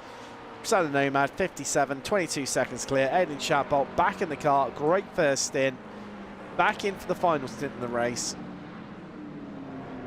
I say back in for the final stint. He's been there for, well, 40-odd minutes already. Looking like a real talent, this young man. Just cast eyes on him. In the Apex Racing Academy F4 League, probably about 3 years ago now. 2-3 years ago? It was quick back then. But seems to be a little bit of a Swiss Army knife. Adapted himself into GTs. I'm sure I've seen him in prototypes as well. Either. I want to keep half an eye out for, I think, in the future. Carry on that sort of trajectory. It's only time, really, isn't it? It's only time before you see him. As we've seen from Effect, funnily enough, they're themselves up in and around those top, big events. Olympus being another one as well. Race Clutch, which I think 2 years ago, those 3 teams is my teams to watch. And wow, I've been wrong. Oh, what a trajectory those 3 teams are really on. 6 seconds. Oh, it's 10 minutes to go. It's into the 5s now. I mean, it's closer to 6 than it is to 5. I mean, he's caught behind the wrong stuff. John Davis there, who lets him by. I mean, okay, he wouldn't have lost too much time compared to being behind a GT. Last time around, Davis said, he was lapping 6-7 seconds faster than the fastest GT. So, wouldn't have lost too much through there, but it's fine margins here. Traffic line nicely there for Brown.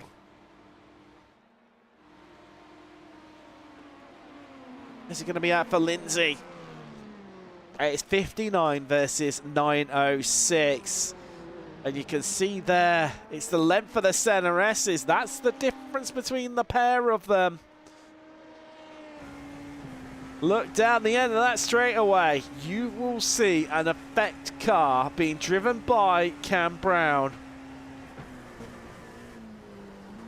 Oh, you can feel it's on a knife edge here.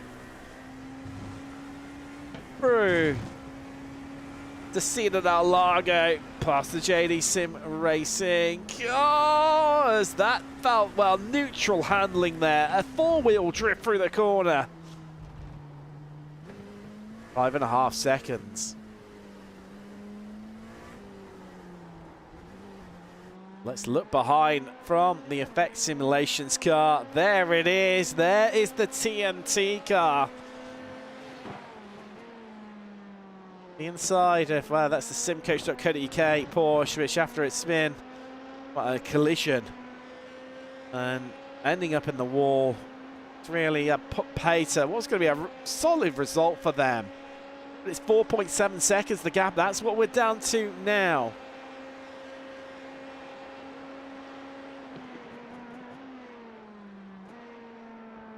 And as much as this is about nerves as well.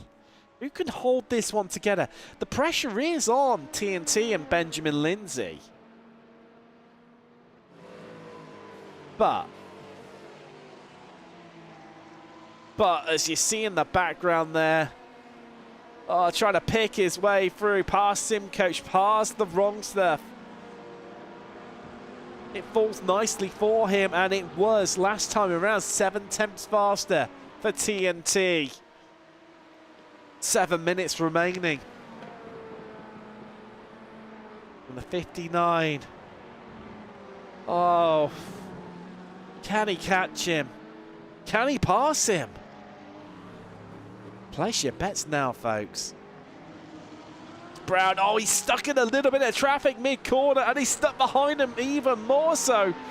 Oh, this is just going to eradicate the time. Sent it round the outside. Again, we'll be told in his ear, look, don't worry, mate. The pressure's not on you. It's all on Benjamin Lindsay. We've seen he's driving the wheels off that Dallara LMP2.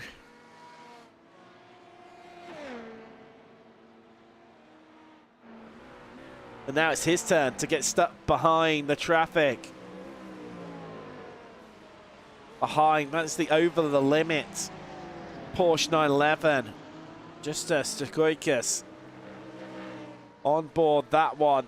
Send it around the outside. It's the flash of the lights as he does so. Gives plenty of room. He doesn't have any flashbacks.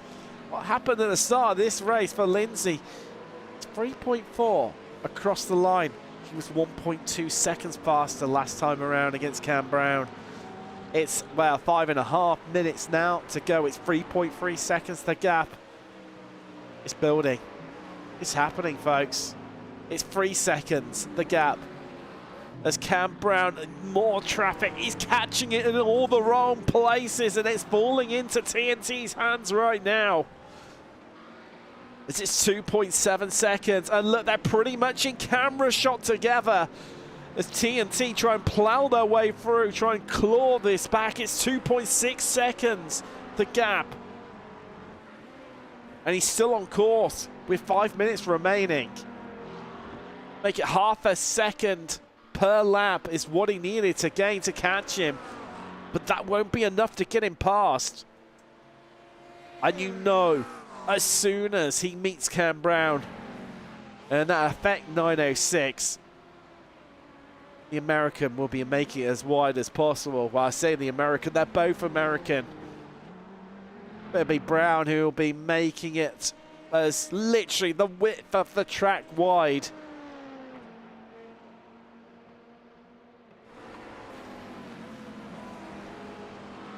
I don't think we even need.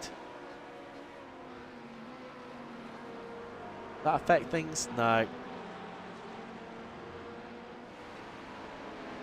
I was hoping that might affect the track map for us to make it a little bit easier, but I don't think we even really need that now because it's 2.2 seconds, the gap. There it is in the background, that yellow paint. Oh, and it's more traffic as that is the effect car, the hands of Josh Wilson, the 909, with which one of the cars is that? That is Raccoon.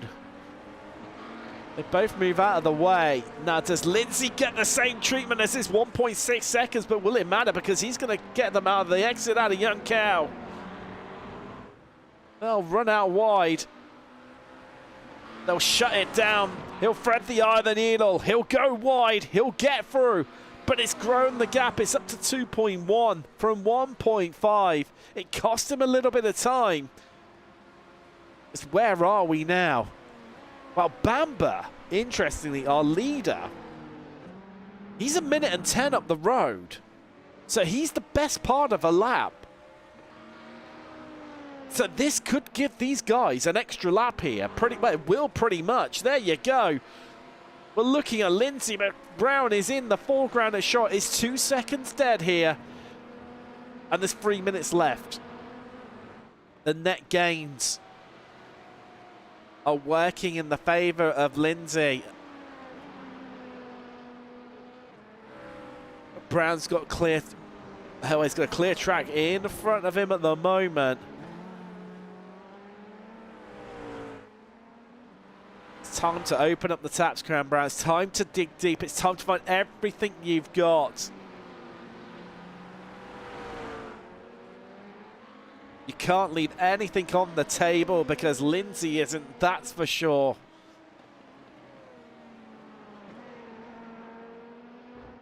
It's on corner exit they go once more.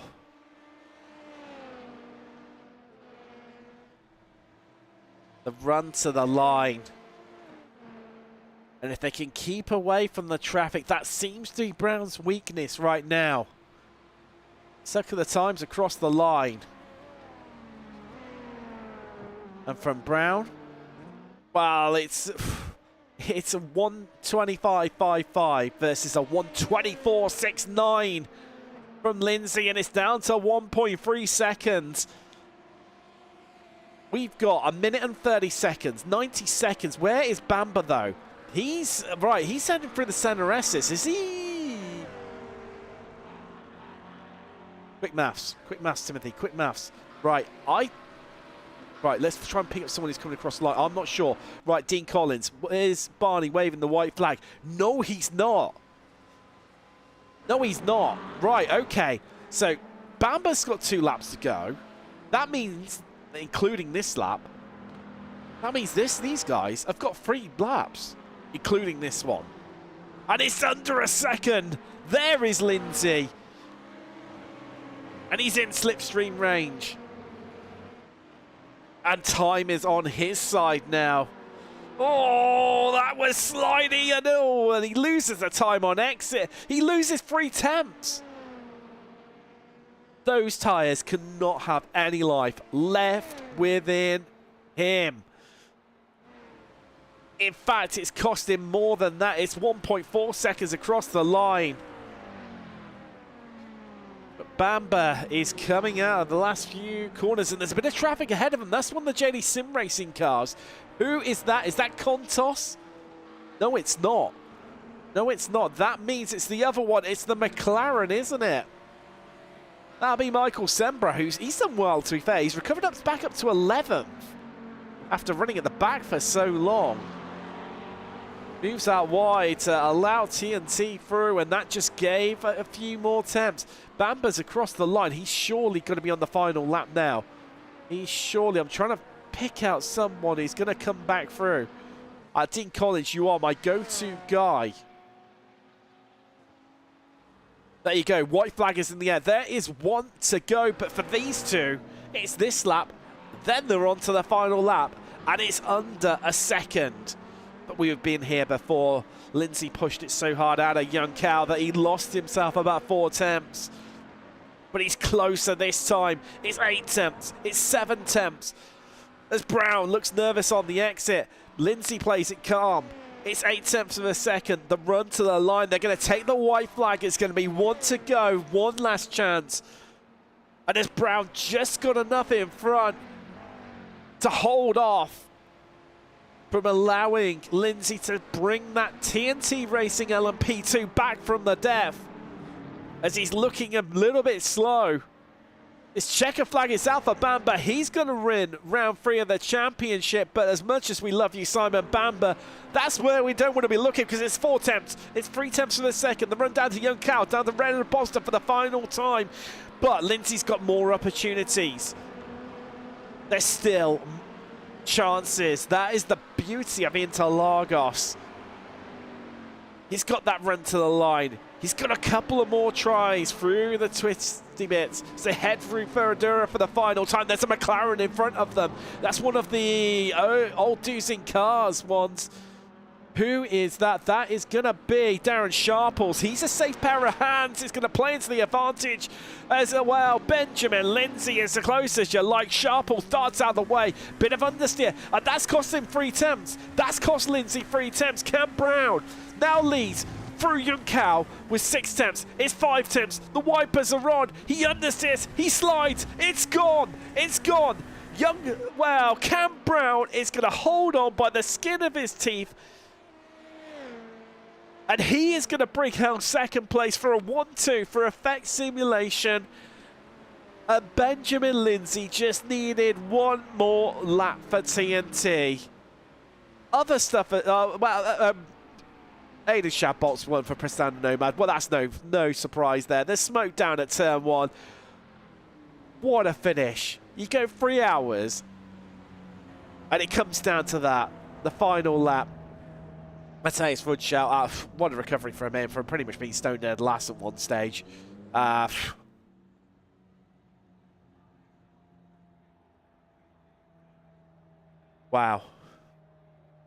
John Williams said, good effort, TNT. I mean, yeah, you can't knock it, can you? Absolute fire from Cal and Sai in 908. Brilliant from the 906, but also 909. I'll be back for Silverstone. See you there. I love to see you back, mate. Sim Coach, Crew Racing, all done right, man, mate. Done right.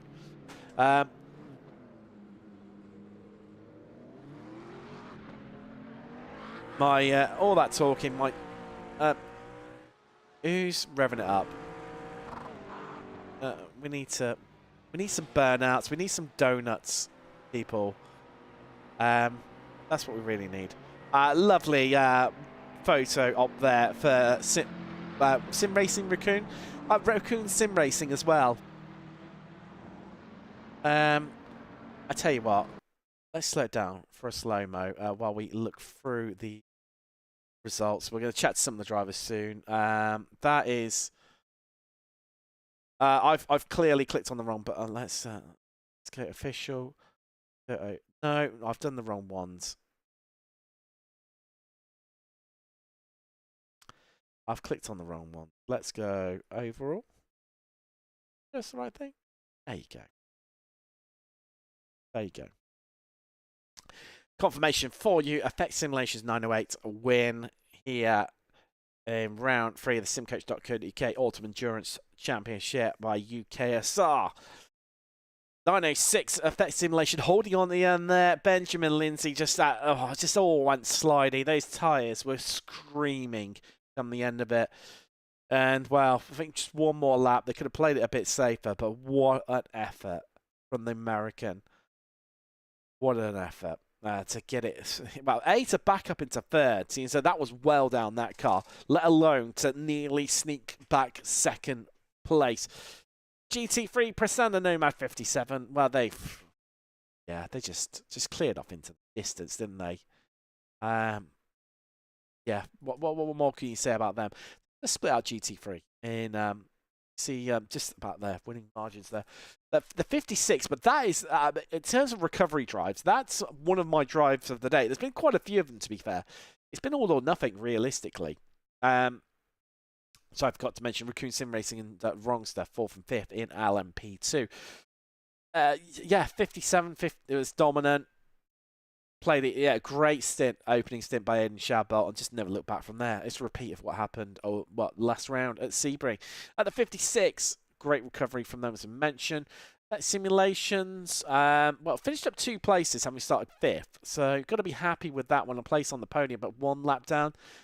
Be too happy with that one, but Nomad have looked so dominant. To look anywhere else. The Wrong Stuff, well... It started. It was the right stuff, but then it just all fell apart for the Mustang. And in the end, I think you've got to be happy with 4th, having looked at it, but having run 2nd for quite a while. Be a bit of an examination of where it all went wrong there for them. Over the limit in 5th, they've got to be happy with that one, the Porsche, but they ran much higher earlier on as well, having started 4th. Maybe a bit disappointed, but even so. The McLaren definitely on form today, having locked out the podium. Darren Sharples, O'Deals in Cars, great drive from him. Raccoon Sim Racing, the 181 McLaren finishing 7th. Old Dudes in Cars Blue, they are 2 laps down again with Raccoon. So were JD Sim Racing and Team Potatoes rounding the top 10. JD Sim Racing 776, that was the McLaren. Yeah, 2 laps down there for them again. 88 Tech. 3 laps down, so simcoach.co.uk Blue, which is good for them, is that shunt late on that really put pay to them. They were aboard in epic battles. Likewise, that JD Sim Racing 776 as well. That would have been right up there too if it hadn't been for the collision with TNT and Prestanda Nomad 56. Right, as the contents of my is about to evacuate itself and everything. It's been kick me out. Right, let's pray that the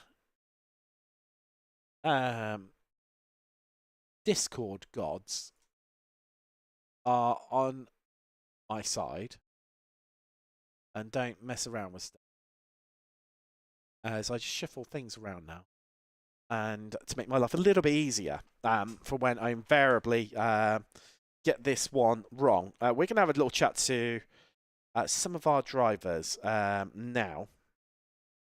As we see, just that lovely little photo op between them. Timed it to perfection. They've only just made it back to the pits. We've got some people sat there waiting. Right, who are we going to get? I'll tell you what, we'll start with... who are we going to start with? We'll start with Prestanda Nomad. We'll work our way through GT3. Let's go... Move things back to the start.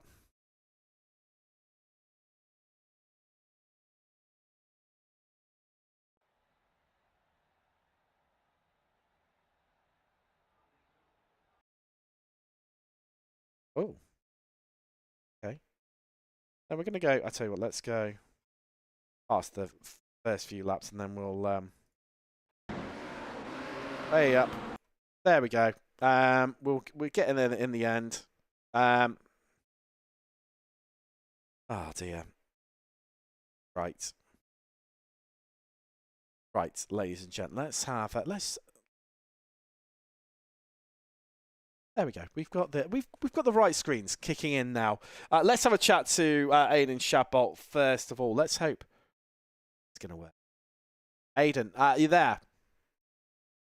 You are. Now, is Discord playing ball? That's the question. Always the bane of my life. No, it's not. Well, bear with me one moment. As actually, said that. Yeah, my friend. See if that pumps it. No, it's not. Okay, bear with me one moment, everyone, while this decides to. Might need.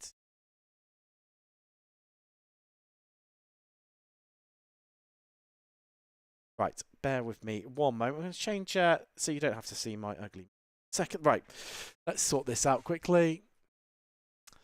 Aidan, it's alright, they can't. I think. No.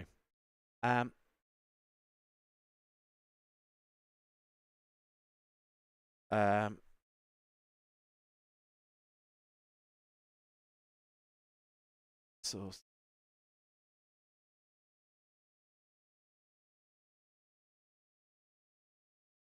No.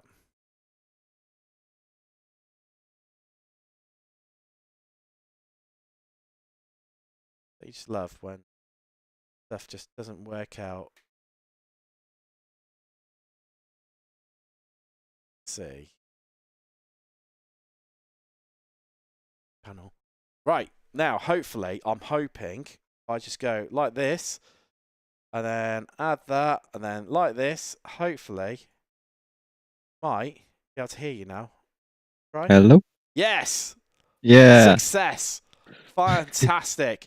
Aidan, well, I mean, let's be direct and honest and brutal about this. An absolute filthy stint from yourself. Opening again. Repeat of Sebring, pretty much. Carbon copy, paste. I mean, what's more to say? Once you just open that gap, was it again just a case of, do you know what? Don't really need to push too hard. Slightly smaller grid this evening. I imagine, certainly with the prototypes being slightly smaller, must have made your life so much easier. Yeah, it really did. So not having the prototypes coming through constantly did help out, especially around here. There's a lot of twisty corners. You can lose a lot of time from them.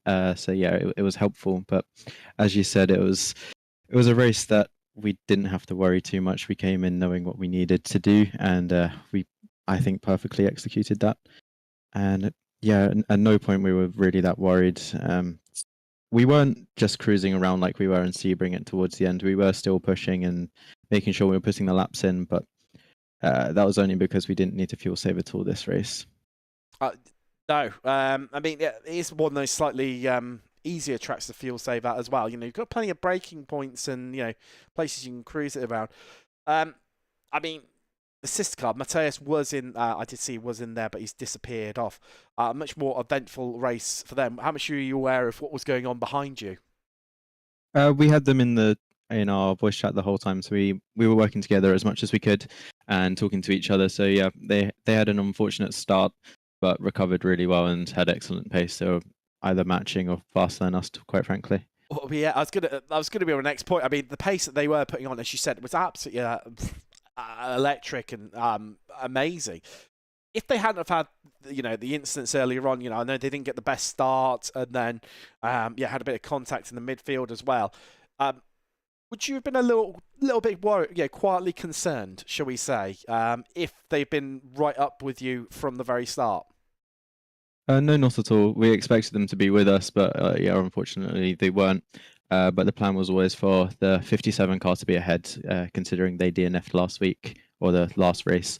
So for the championship, we are a race behind because we didn't attend the first race. So it was always the better plan for the 57 car to be ahead. Fair enough. Well, congratulations, and forward to seeing you in 3 weeks' time. I had to think about that one then. Silverstone. Yep, thank you. Thanks for everyone who hosted and Nomad as well. All the guys there. That is a jab bolt there. Standard Nomad 57. Let's have a bit of a move down. We're going to have a chat now to, there's 50% of them here.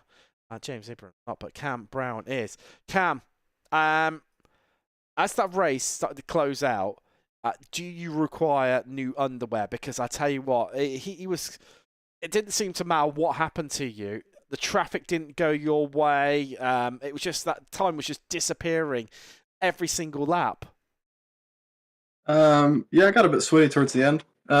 We saw that the TNT car kind of got bent on the first stint. They had to box again, so we were kind of cruising once I got in the car. Just assumed they wouldn't be able to bring it back, but I had James in my ear after they came out of the box, or right before, I suppose, letting me know they were only going to be about 15 to 20 seconds back, so we had to start getting some pace. So, trying to manage the tires with the track temp and trying to put in some faster laps was pretty difficult. I think they were about gone by the end.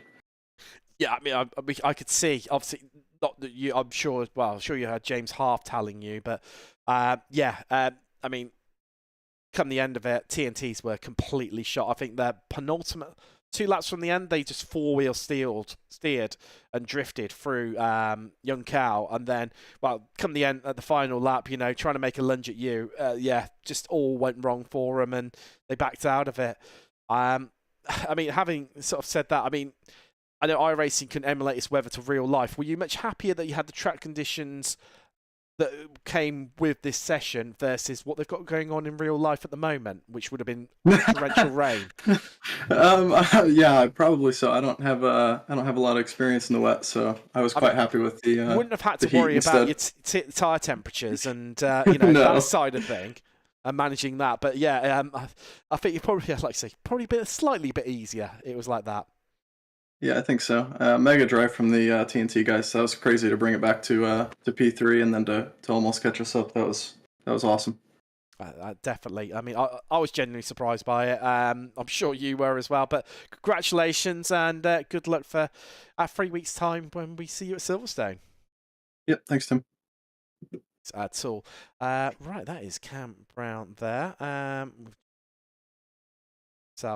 Let's have a little look at what you're saying over in chat because there's no one else sat there waiting. Who else? Who have we got here? It's always. Busby, I don't know whether I like it, mate, or not. I'm not sure. It might be disappearing. But anyway, I mean, of course, yeah, you wouldn't have known what's going on tonight because you were too busy taking part in the Apex Racing League Prototype Championship, I do believe. Greater, mate. Shocking behaviour. Never mind, I'm sure you enjoy. Oh, shots fired. Burn. No, in all honesty, hey, good luck to you, mate. Good luck to you. I know yourself and Andy are doing well on that one. No, I tell you what, they've all been miserable. No one wants to talk to me, so do you know what? When I find my mouse eventually, because I've got a balance on my knee. There we go. Yeah. Thank you. Let's have a answer that one. There we go. Yes. Thank you very much for joining. What a finish! What a finish that was. I mean, TNT back with a bang, nearly. I mean, underdogness wanted me to take it away, second from effect and get them back up into there. I mean, that incident earlier on, wrong place, wrong time, one of them things. But to then haul themselves back up, bloody amazing. Bloody amazing. Congratulations to Effect. Congratulations to Prestanda Nomad for their dominating wins in LMP2 and GT3, respectively. Thank you very much for all of you lot watching along. And, well, I'll see you 3 weeks' time when we head to Silverstone for the final. It's been a pleasure. Take care. Night.